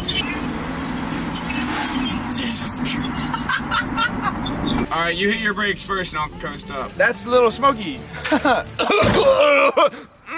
right, well, we made it to a friend's house and we are going to maybe fix the radiator and then keep driving. We'll see. I don't know. Is it good? Yeah, go for it. Go.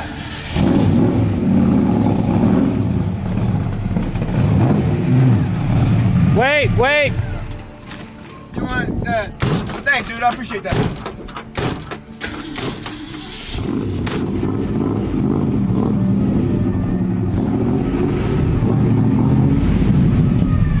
Man, I don't know why this thing's not running good anymore. We made it. Cool. And we're here. Let's see what it'll run. I'm guessing 8s.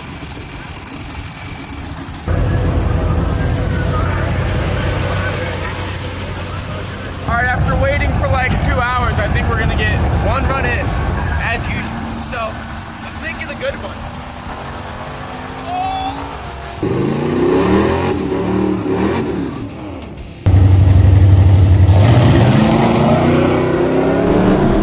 Yeah, baby!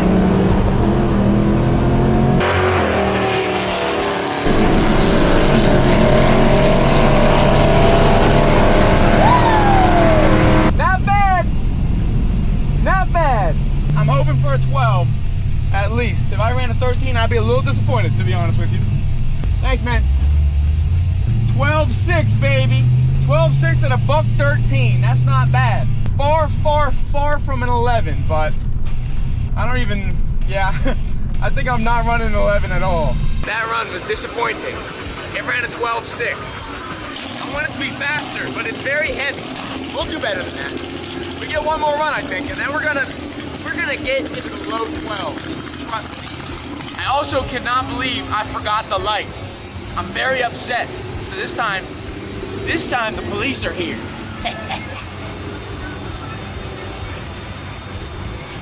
We can still see you, Tom. Shut up, dude. Stop filming.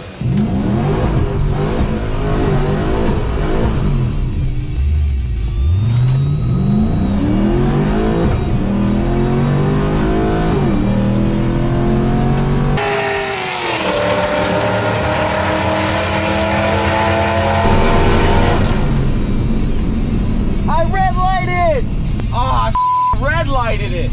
I tried to brake boost it when the lights started turning and it pushed right through the brakes. And I red lit. Oh, that sucks, dude. I really thought that would be a lot better than it was. You guys may remember a couple weeks back, I started a trade-up challenge with a piece of crap Dodge Charger that I traded for the 65 Mustang and lovingly dubbed it 8-Ball. As you know, I've fallen in love with this car and overhauled the suspension, done a whole paint job, redone the interior, and added a supercharger, so it's safe to say I'm keeping 8-Ball. But I don't want the trade-up challenge to stop. So today, we are gonna continue that trade-up challenge and pretend that 8-Ball never happened. I need to establish some new rules for this trade-up challenge. Rule number 1, I have to flat trade these vehicles. Rule number 2, I can only spend $500 on improvements before I keep trading. And rule number 3, I can't fall in love with anything else, even if it's a really cool Mustang and I really want to keep it. Now, you might say, Tom, how are you gonna restart this trade-up challenge? Well, don't worry, I've got a plan. I think it would be only fair if I started with the amount of money I had in 8-Ball, which was roughly $5,500. So I need to think real hard about what I want to start this challenge with.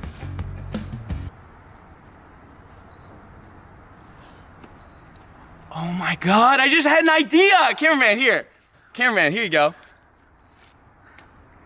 I just bought my new car! Let's go, baby! Cameraman has no idea I'm doing this right now. Haha. Cameraman had absolutely no idea I was just about to hand him $5,500 cash, but it's perfect because that's the amount of money he wanted for his Camaro, and he's been trying to sell this Camaro for what?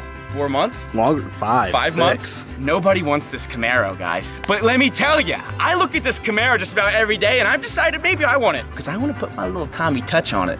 And we're gonna do that in this video. This is so fun. I'm so happy that I now own a Catfish Camaro.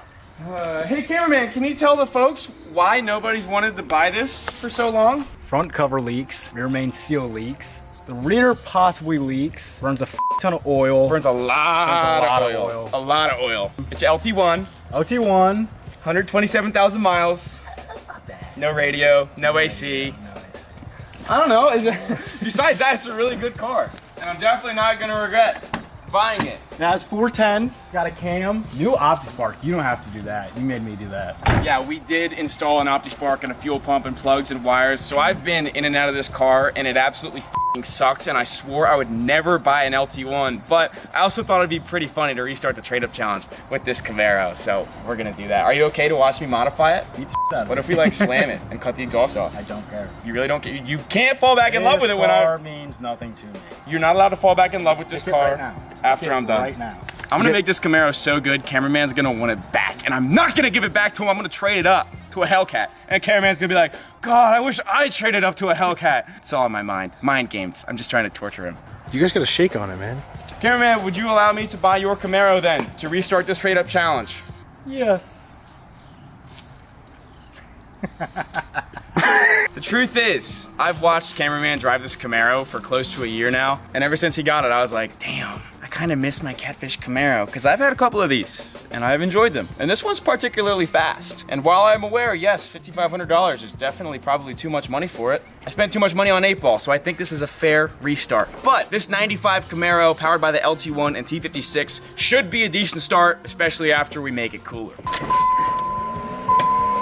Oh yeah, we gotta do a huge win on it too. Dude, why would you sell me this thing?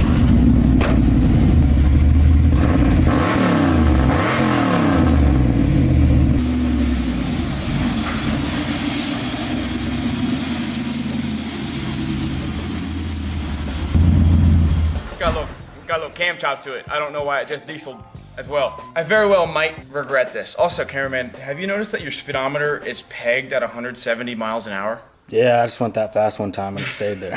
Let's get to work! What is the first modification I do to the Camaro that I've stared at every single day for the past 6 months? I take off the stupid sticker that does not match anything. Cameraman put the sticker on because you put Taylor spark plug wires on his car. It doesn't match the car. It's blue and yellow. I rep the brand. I don't see a Don's Refurb sticker on here. That's gonna change. Yeah.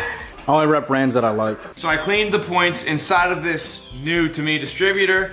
I've swapped the cap over because I realized this one got a little bit gacked when it broke inside. So now, let's hope that it starts.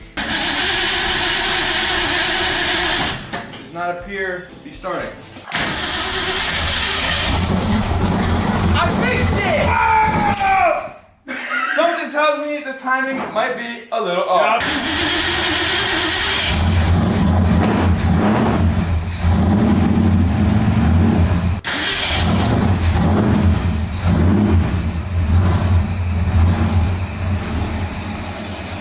It runs so good. The car has never run good before until right now.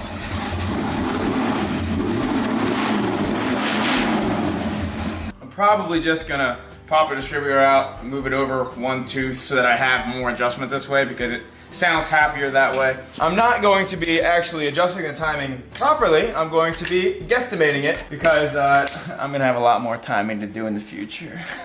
Hint, hint. Now I believe I've done it right and it's gonna run like a top. I know it. I can sense it. I can smell it. Give it a shot.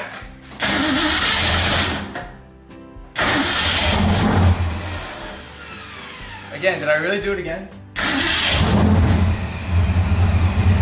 I keep putting it on the same tooth. I know what I'm doing, I just keep doing it wrong. That's all. You get a whole lot more room that way. Yeah, you're right. Guess I can't do everything myself. I can't be that much of a genius. I bet it runs worse now, Dad. Thanks for the radiator, by the way. Hoarding sometimes pays off. Yeah, we got a radiator and a distributor. Free of charge.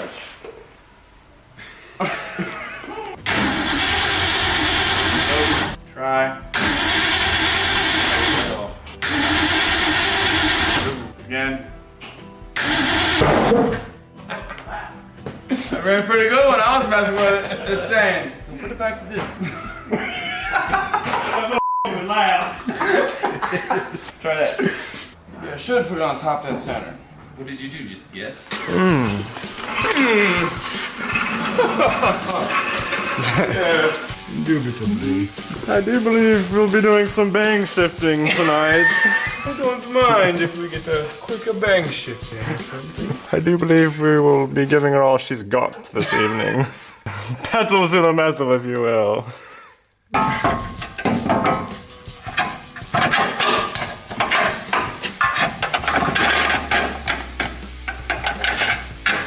If you guys are actually watching this video, it is a miracle. Because like I said, my editor is currently stuck in that tornado or whatever. What is it? It's raining a little bit. It got a little windy down there or something. The wind comes out and everybody stops working. Drive shaft can go back in now. Hang on.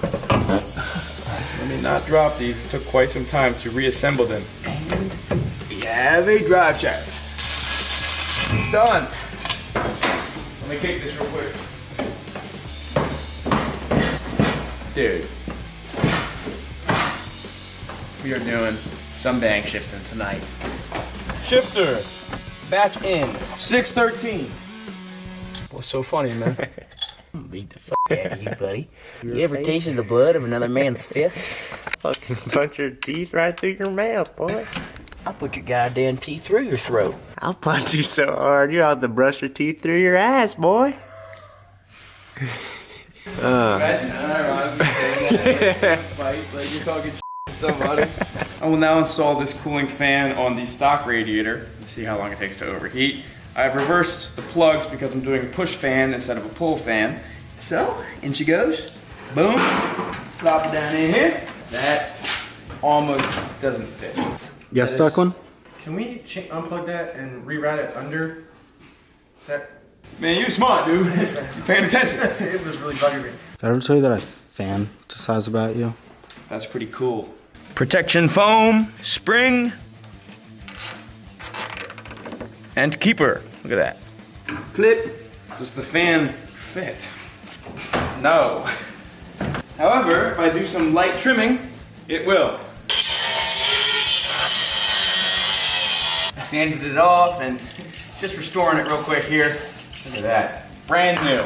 Now, does the fan fit? Well, that sure is mighty close, ain't it? This will, in fact, work. Beautiful. Radiator hose is going to work. Routed a little bit oddly, but I think it'll be all right. For the coolant overflow, 8-ball Coke.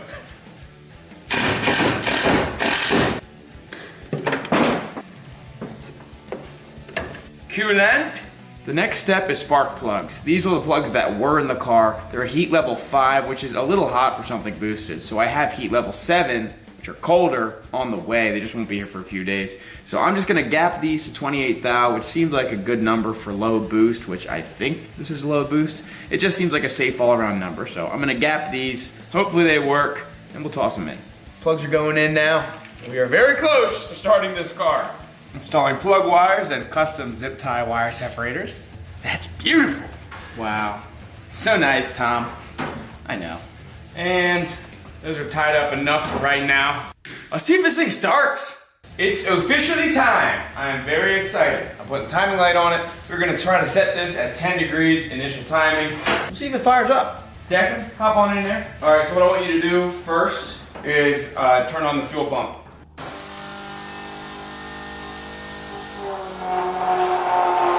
You got pressure. Oh, stop. It also appears we have a stuck float. I'm gonna pop the back bowl off of this and see what's stuck. So much for the fresh paint on the supercharger. Our float is currently not allowing hardly any fuel in there, which is strange. I might take it apart and make sure nothing's stuck. Something is telling me it's stuck. Found the culprit. In our carburetor drilling, a piece of metal made it in here and got stuck. I should have thought about that. I probably should have taken the whole carb apart to avoid this problem, but I didn't, and I'm not gonna. So I'm just gonna get this piece of metal out and then we're gonna start it. And that should be fixed. Declan, hit the fuel pump again, please. All right, off. Okay, let me lower this float down just a hair. I do believe we can officially start it. Josh, hit the fuel pump switch, please. All right, I'll do the gas, you just man the key. Ready? Hit the key. Huh?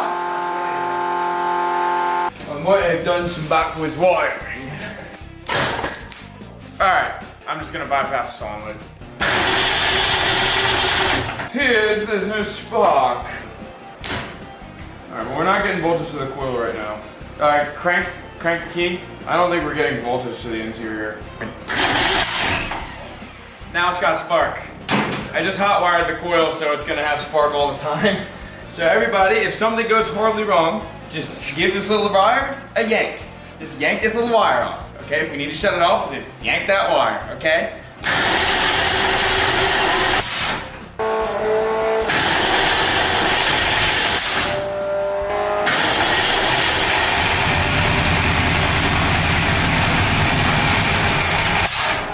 Well, it started, but it does not sound good. It does not run very good.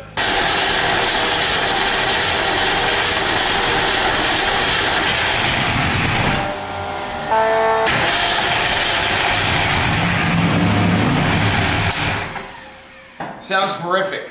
Something's off. I realized I accidentally set this to a 302 HO firing order, which is a newer 302, not a 302 Windsor, which this is. So now I'm gonna correct the firing order, swap these plugs around, and then it should start. Okay, well now we have the plug wires on correctly. It should run, potentially. Ready, neutral.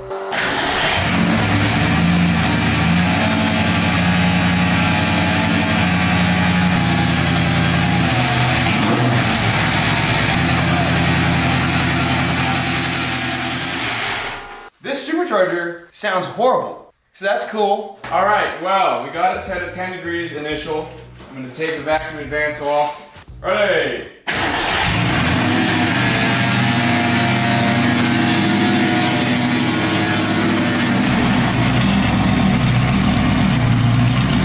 All right, well, it's rich, that's good. Oh my God.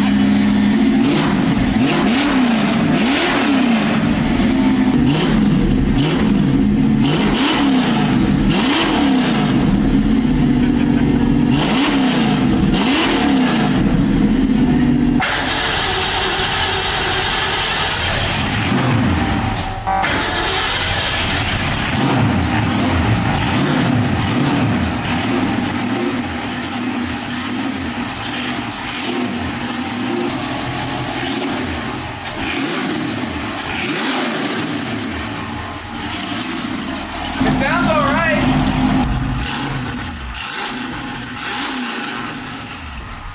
That sounds awesome. We're just gonna go for a quick spin, even though the brakes hardly work and the suspension is no better than it was last time. How long until the clutch, transmission, or rear completely give out? Wait, real quick, before we leave, do we have the battery cable to start it? No, we don't. That's actually a really good point, cameraman. I totally forgot that. This thing doesn't start? It doesn't work. These are the only two tools I'm gonna bring. You know, we got our starter cable and we got a pair of pliers, because you can never go wrong with either of those. I can't believe we're driving 8-ball.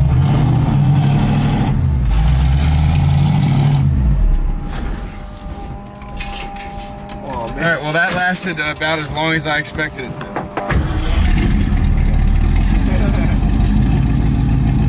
It's already got so much blow-by. I mean, it already had blow-by, but it's bad. Oh, this thing smokes so bad. It is smoking like a chimney right now. It's not overheating. We're running pretty rich, which is good. I'd rather rich than lean.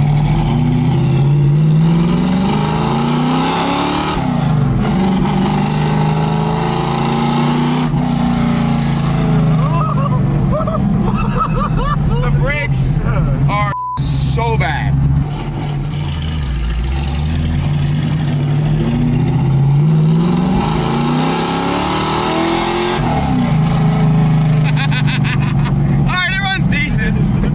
It's not bad. It's a lot faster. It is faster. And I read like 7 pounds of boost right there. That's pretty good. Look how much blow-by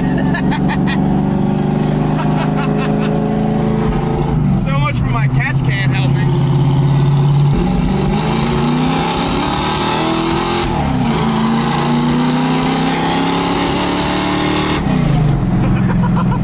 It's running really bad.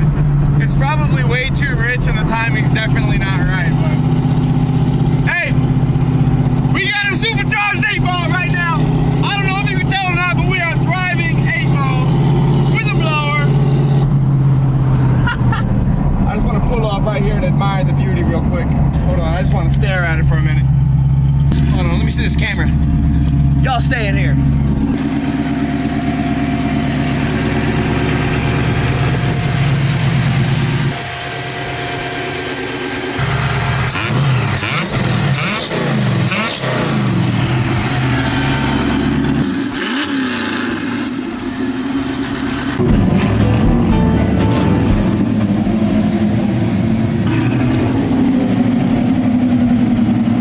Oh yeah, I'm not washing this with care and love. I'm taking it to the local soap and scratch where we can destroy the paint because the paint's already basically destroyed. And I want to spend $6 and wash it and not have to deal with anything. It's a lot easier.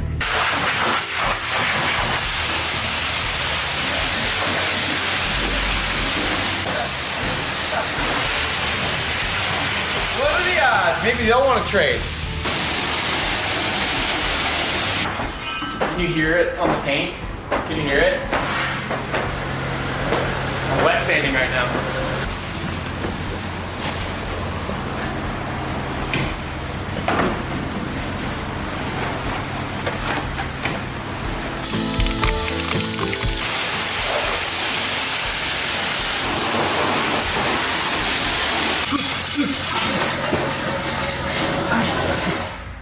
$5.52.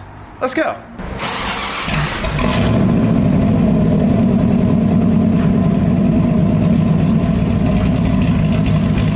Let's go take some pictures with this thing. Do you want to downgrade? Yeah, but I'll trade your wheels. I'm only trading cars.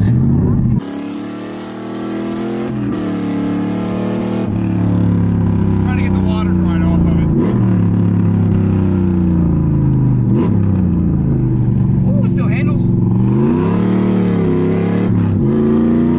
months. If you're watching this and you want to trade me, it burns and leaks a lot of oil. Ignoring all the problems because I want to drive. Boom.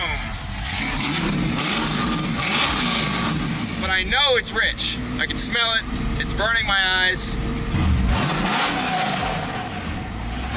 All right, brake test. Oh, the brakes work so good. High five, dude. We got brakes. Okay, this thing is not gonna kill me from stopping. That's actually good. That's a good successful moment right there.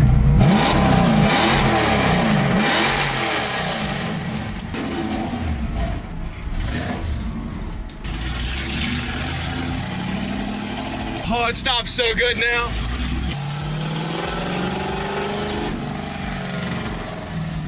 Feel those brakes?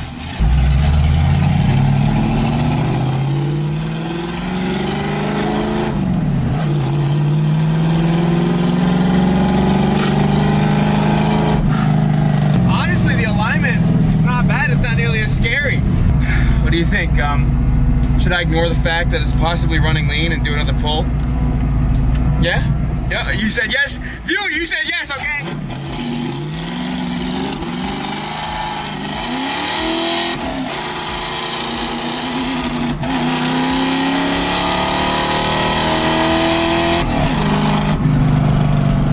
It pulls pretty decent.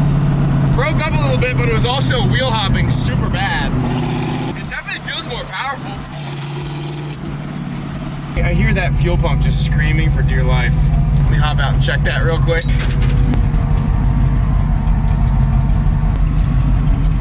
The really good thing about this video is that this car feels so much safer. It drives straight, it does not pull me all over the road, and it stops so nice. Ready!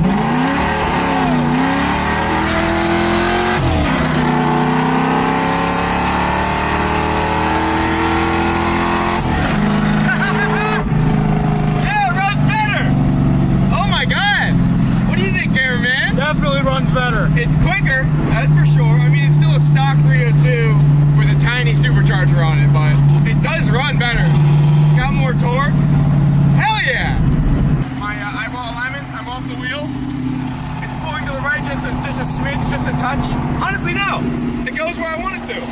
Dude, eyeball alignment, baby. Feels pretty decent, to be honest with you. Dude, we are like 8 minutes into the first real cruise. It's driving so much nicer now. It's not scary, I'm not death gripping it. It stops straight. This is awesome. The car is actually enjoyable right now. So I got the blow by. What do you think? You think it's gonna blow up soon? Ah, it's fine. I think this thing's gonna hold together, dude. It's not that fast, I'll tell you right now. It is not that fast, but it runs all right. You think it'll do a burnout? You think it will? I think it will. It's way stronger. When you just drop a gear like that, it's not fast. Trust me, it's not fast. But it runs better, it's quicker than it was, and it has way more torque than it did last time.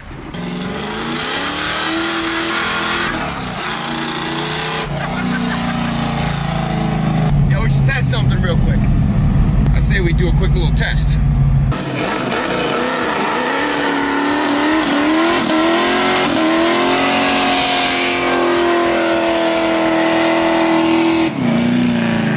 That was respectable, honestly. All right, we should go. Come on, cameraman.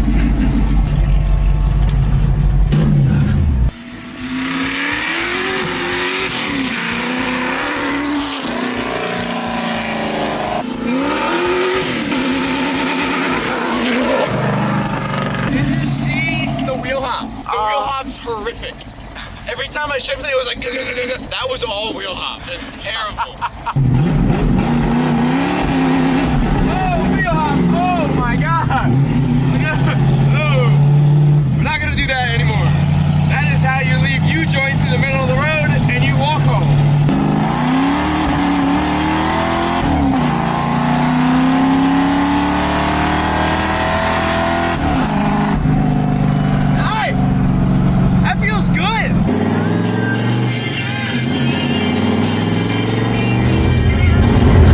This was when disaster struck.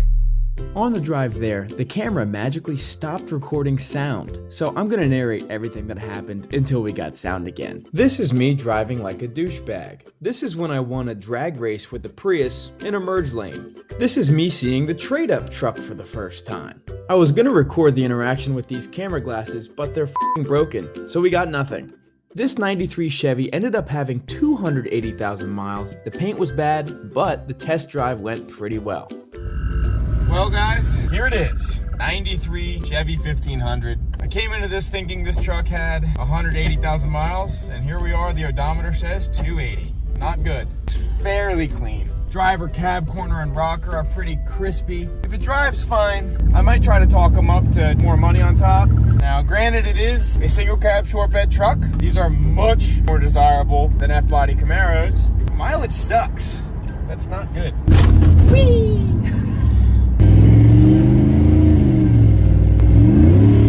Okay. Trans does not slip. It's not bad. Is it a trade up?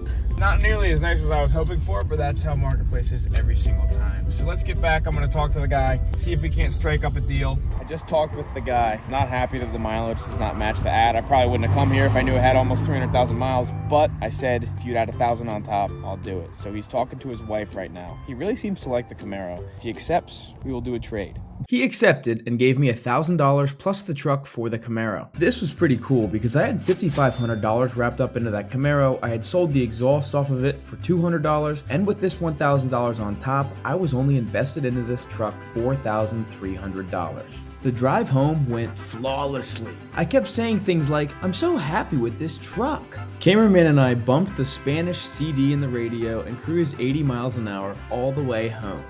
We pulled it into the shop and started assessing everything that we needed to do.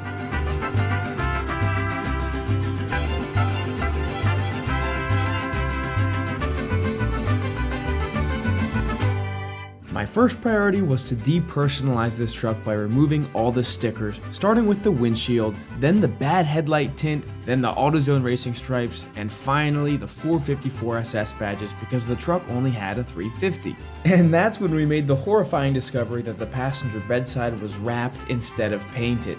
So I made the executive decision to just peel the whole damn thing off, which revealed the bedside being half spray painted and half factory painted. But thankfully, that's where we get sound again. So goodbye from Tom in narrator land, where sentience is just darkness, accompanied by nothing but lonely confusion. Back to the show. Guys, I've just made an executive decision. I'm well aware that the intro of this video, I stated I was going to spray paint this car, but now that I'm sanding it and starting to do some body work, I'm realizing I'm going to have to prep and paint over 3/4 of the car. So why don't I just prep the entire car and paint the entire thing with real paint, better than spray paint. If I just put in like 20% more effort, this car will look 50% better. So I have just decided we are about to paint all of 8-ball, which means I'm gonna go over it real quick, find the major low spots, hit them with filler, and then as a team, we are going to sand this entire car, and I bet we could paint it today. And I was only gonna spray paint it. I bet we could really paint it today. So let's try and do it. I love last minute impulse decisions. They're a lot of fun. This will be the most quick and dirty paint job ever. It will not be remotely nice by any stretch of the imagination. I said quick and dirty, baby.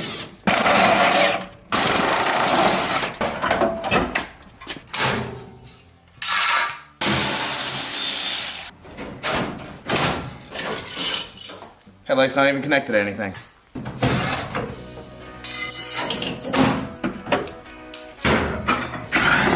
We have removed the extremities. Now it's prep time.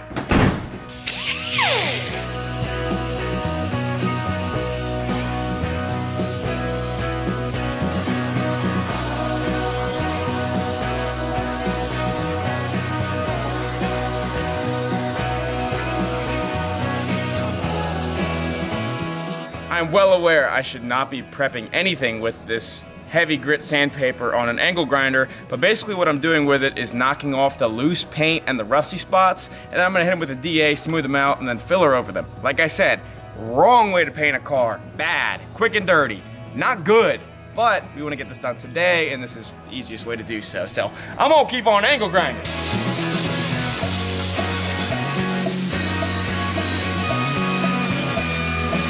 While I DA, I'm finding the low spots and marking them, so when it's time for filler, I'll slap it on.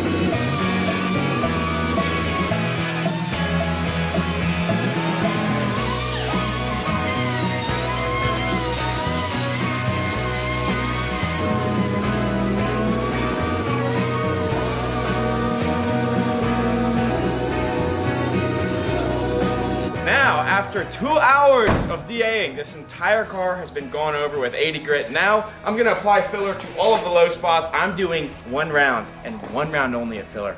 I don't care about perfect straightness. This car is probably gonna look like an ocean when I'm done with it, but it's gonna be 1 color.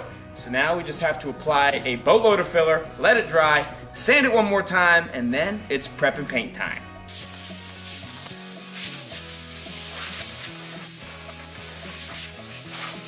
Filler time.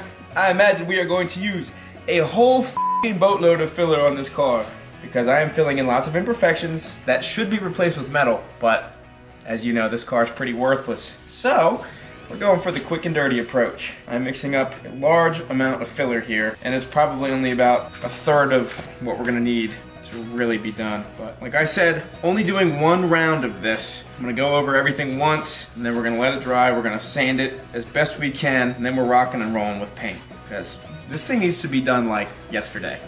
I said I was only gonna do 1 round on this first door we fixed, but we got the filler out. May as well make it better.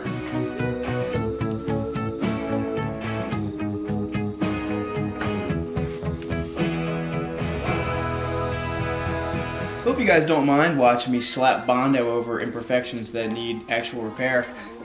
It's just 8-ball, guys. It's literally just 8-ball, who cares? Continuing on with our theme of laziness, I'm currently prepping the jams for spray paint. I'm gonna paint them just with the rattle can real quick. They're already sort of, kind of sanded. I got prep all right here. I'm gonna wipe them down and shoot them. That way we don't have to worry about it when we're spraying with the big gun. Wow. That looks good.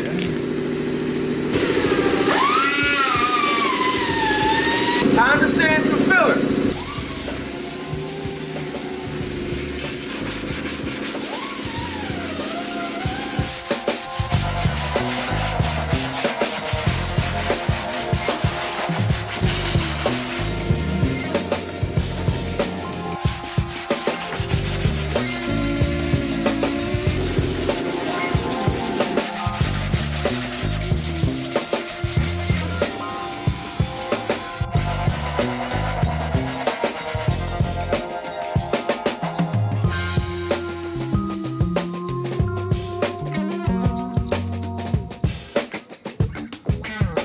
Well, after literally 6 hours of sanding, we're calling it a day. We've done everything. We started out going over with the grinder and 80 grit, knocking off loose paint, rust, old body filler. We've done new body work, gotten it pretty straight. We've gone over the entire car with 180, and we're just finishing up a final round of 320. So this thing is basically ready for filler primer, which we are gonna do tomorrow. Painting it today was a total pipe dream because we started this plan at 1 o'clock. It's now 8:30. And the car is obviously not primed or painted, but it's damn close. We basically just gotta do one final scuff, get her all cleaned and masked, and then we can start priming and painting, which we will do soon. Hello, hello. It's officially paint day, or at the very least, primer day. Let's back this thing out.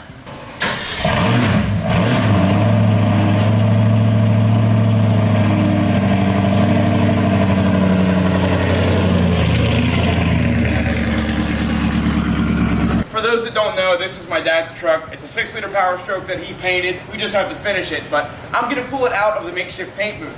It does run.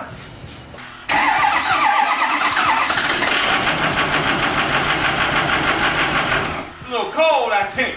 It's as if it has not run in multiple months.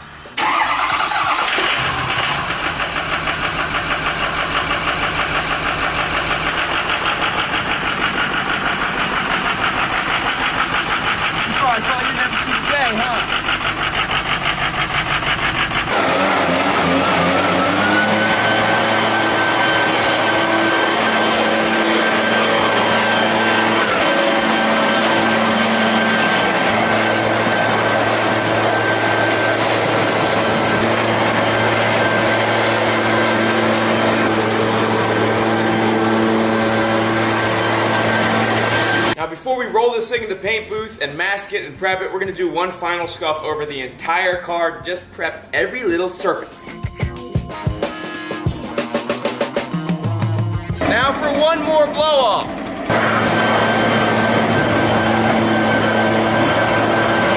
Now let's drop the homemade paint booth engineered by Papa John himself. This is pretty crazy.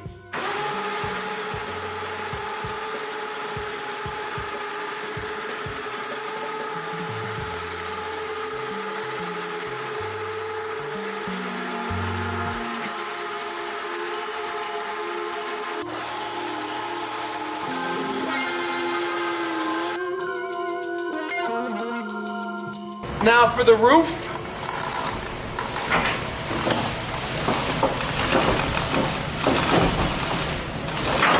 If you guys didn't know, Papa John is a mega super crazy genius, by the way. If you haven't yet put that together. Boom! I'm now very loosely installing the headlight buckets, which we have sanded and primed. I'm leaving them loose so that we can paint kind of in the cracks and you won't tell that these fenders were black before. Guys, I don't know. The car kind of goes hard right now. Why don't we just pause all this super hard work and just leave it like this and let it rust? Yeah? Yeah? Before we roll it in and mask, I'm hitting it with a dry wipe to get the remaining dust off. That air gets most of the dust out, but not all of it. So this will make it a lot easier to prep when it's time to go. She's dedustified, so let's pull her in.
There ain't never been a Tom's REFURB exhaust that ain't sturdy.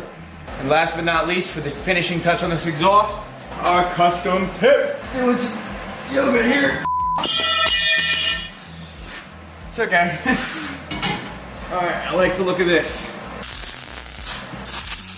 And the tack.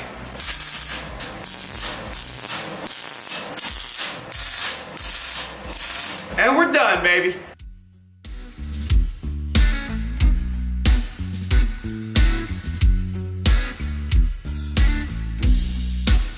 You might be wondering, Tom, why are you laying on the floor? The reason is I'm taking photos of the undercarriage of the truck, the frame, the inner rockers, etc. Because people are gonna ask me about it, and I don't feel like crawling around on the ground trying to get good photos. So, I'm just taking good photos while it's on the lift.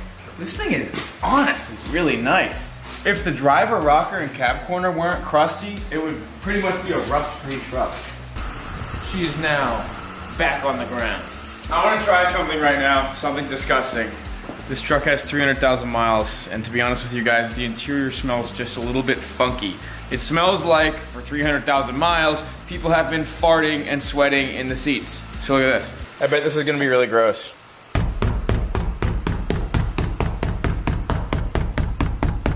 That's so nasty, dude. I saw a video of someone doing that on a bus, and I just wanted to do it to this. I just stained the seat too, if you didn't notice. Now let's add a vacuum to the mix.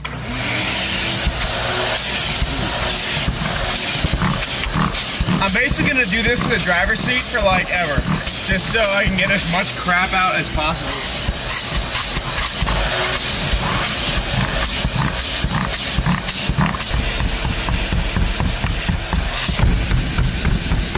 Same problem back here.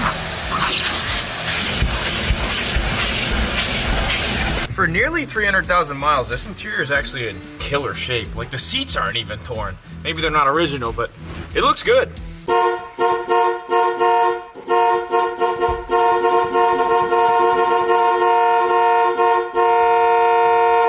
Horn's pretty clean. Last thing we need to do in here is apply the brand new Tom's Refurb air freshener. That will help mask any unwanted stitch. I'm gonna be hanging it from the badass skull mirror that I am not removing because it's probably the coolest part of the truck. This particular air freshener smells nice and clean. Wow. In the engine bay, the biggest eyesore is the air cleaner lid. Oh, and the fact that there's no air cleaner in it at all, unless there's one in the fender, which it does not appear to be. I'm gonna restore the air cleaner housing here. Got it cleaned up, sanded, and prepped. Right on the bottom, baby. Fresh off the factory floor. Totally not fisheye. Oops. Don't care. What are you filming me for? I'm just replacing the brake booster. Real quick. While I'm at it, I could replace the fender wells probably too. That would probably work. Oh yeah. New fender wells, they are looking sweet. I did find an air cleaner lid and filter. I didn't really want to give this up because it was on the parts shelf and I'd like to put it on a hot rod, but it's pretty important this has an air cleaner. Okay, that vacuum line back up. Get that bad boy tight. Woo, woo, woo!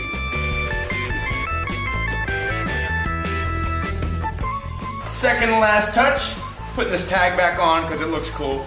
And last but not least, for the crowning jewel on this refurbishment, who can forget tire shine.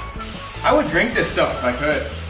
I am so excited to hear my exhaust and to see how shiny this looks in the daylight. I've barely even seen it in the daylight, period. Let alone as beautiful as we made it. And ta-da! I believe this truck is done. Let's back it out and check it out.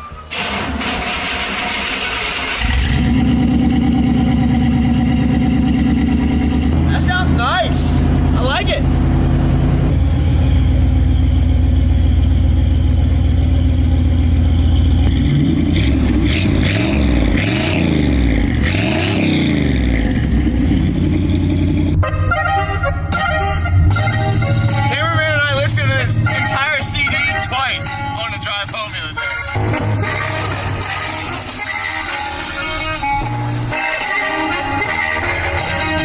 I'm just gonna park right here because I don't want to look at this in the daylight. Let's get out and check this thing out. Guys, we have turned something not so beautiful into something beautiful. Holy look at this thing.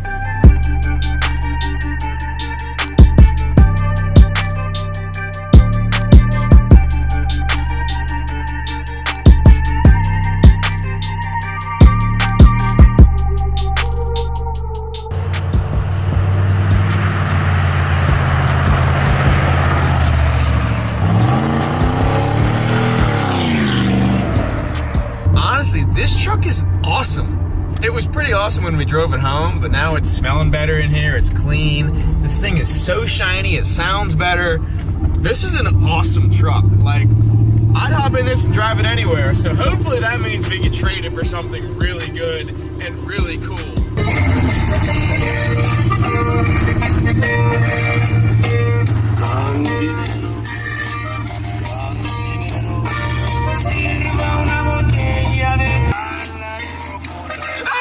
It would not be a proper trade-up if I didn't test the burnout capabilities real quick, so I'm gonna pull off and try that.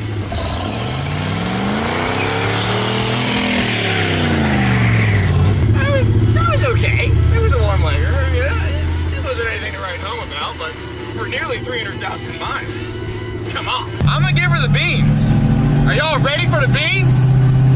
See how much better this car is.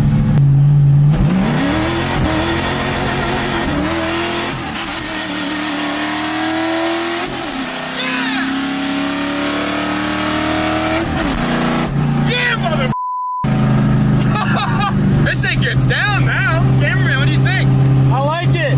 I have one complaint. What? When you do a pool, the door opens. You're so hard to please, dude. Like, I'm having fun, all right? And you're like, oh, the door's open. I'm gonna fall out. I'm gonna die. Why don't you just man up a little bit, dude? Matter of fact, get out. Get out. Try and close it.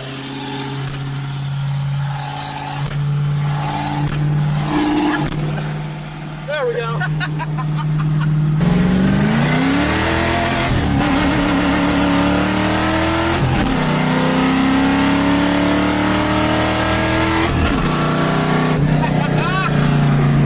Yeah, that's better. What do you think? Should I go right for the bank shift? Yep. Okay.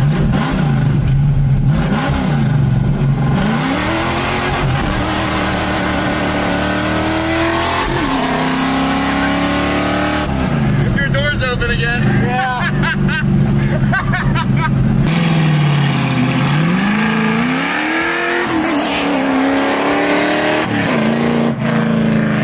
The electrical taped knob is not very comfortable for bang shifting.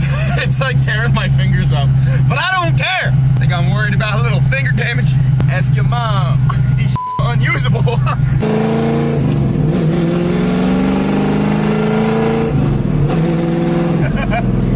Do you think that's getting worse?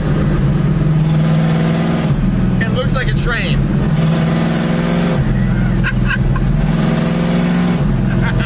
You can see a reflection in the scoop.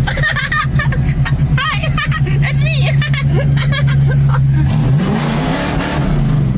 Ooh, maybe I won't go for the burnout.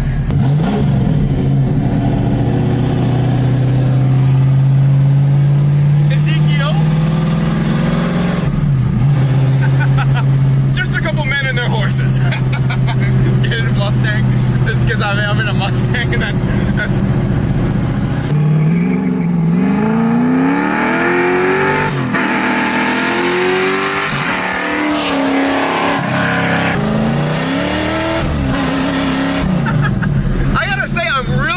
with this holding together. These Facebook Marketplace parts that have not broken, knock on wood, they're fine.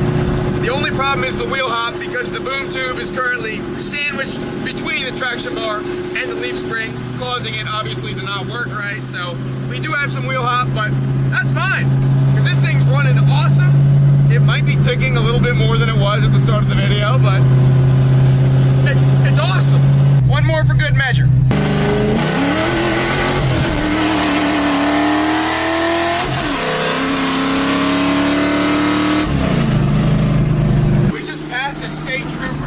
In Mexico, we just passed a Mexican state trooper.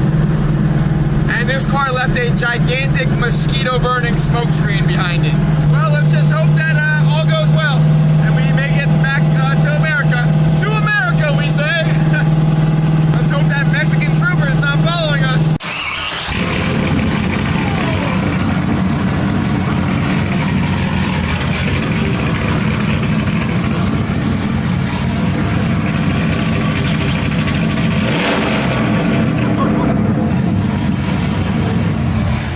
Holy fuck.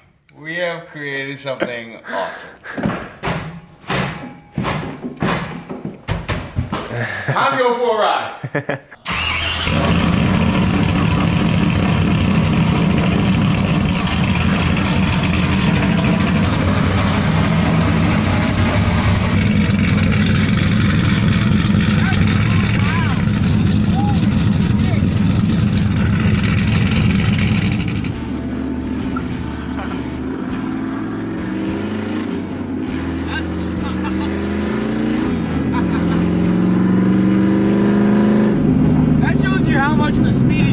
Actually kind of quiets things down. You really don't think it does until you drive something straight by. Holy shit.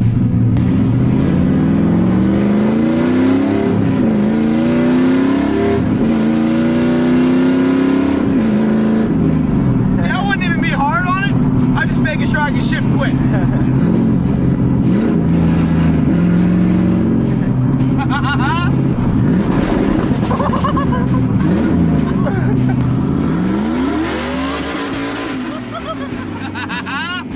Yeah, baby. Hey, yo, buddy.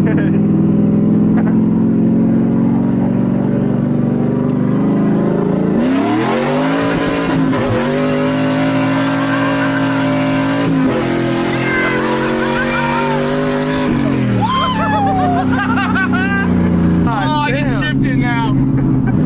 I can finally fucking shift it. Holy shit.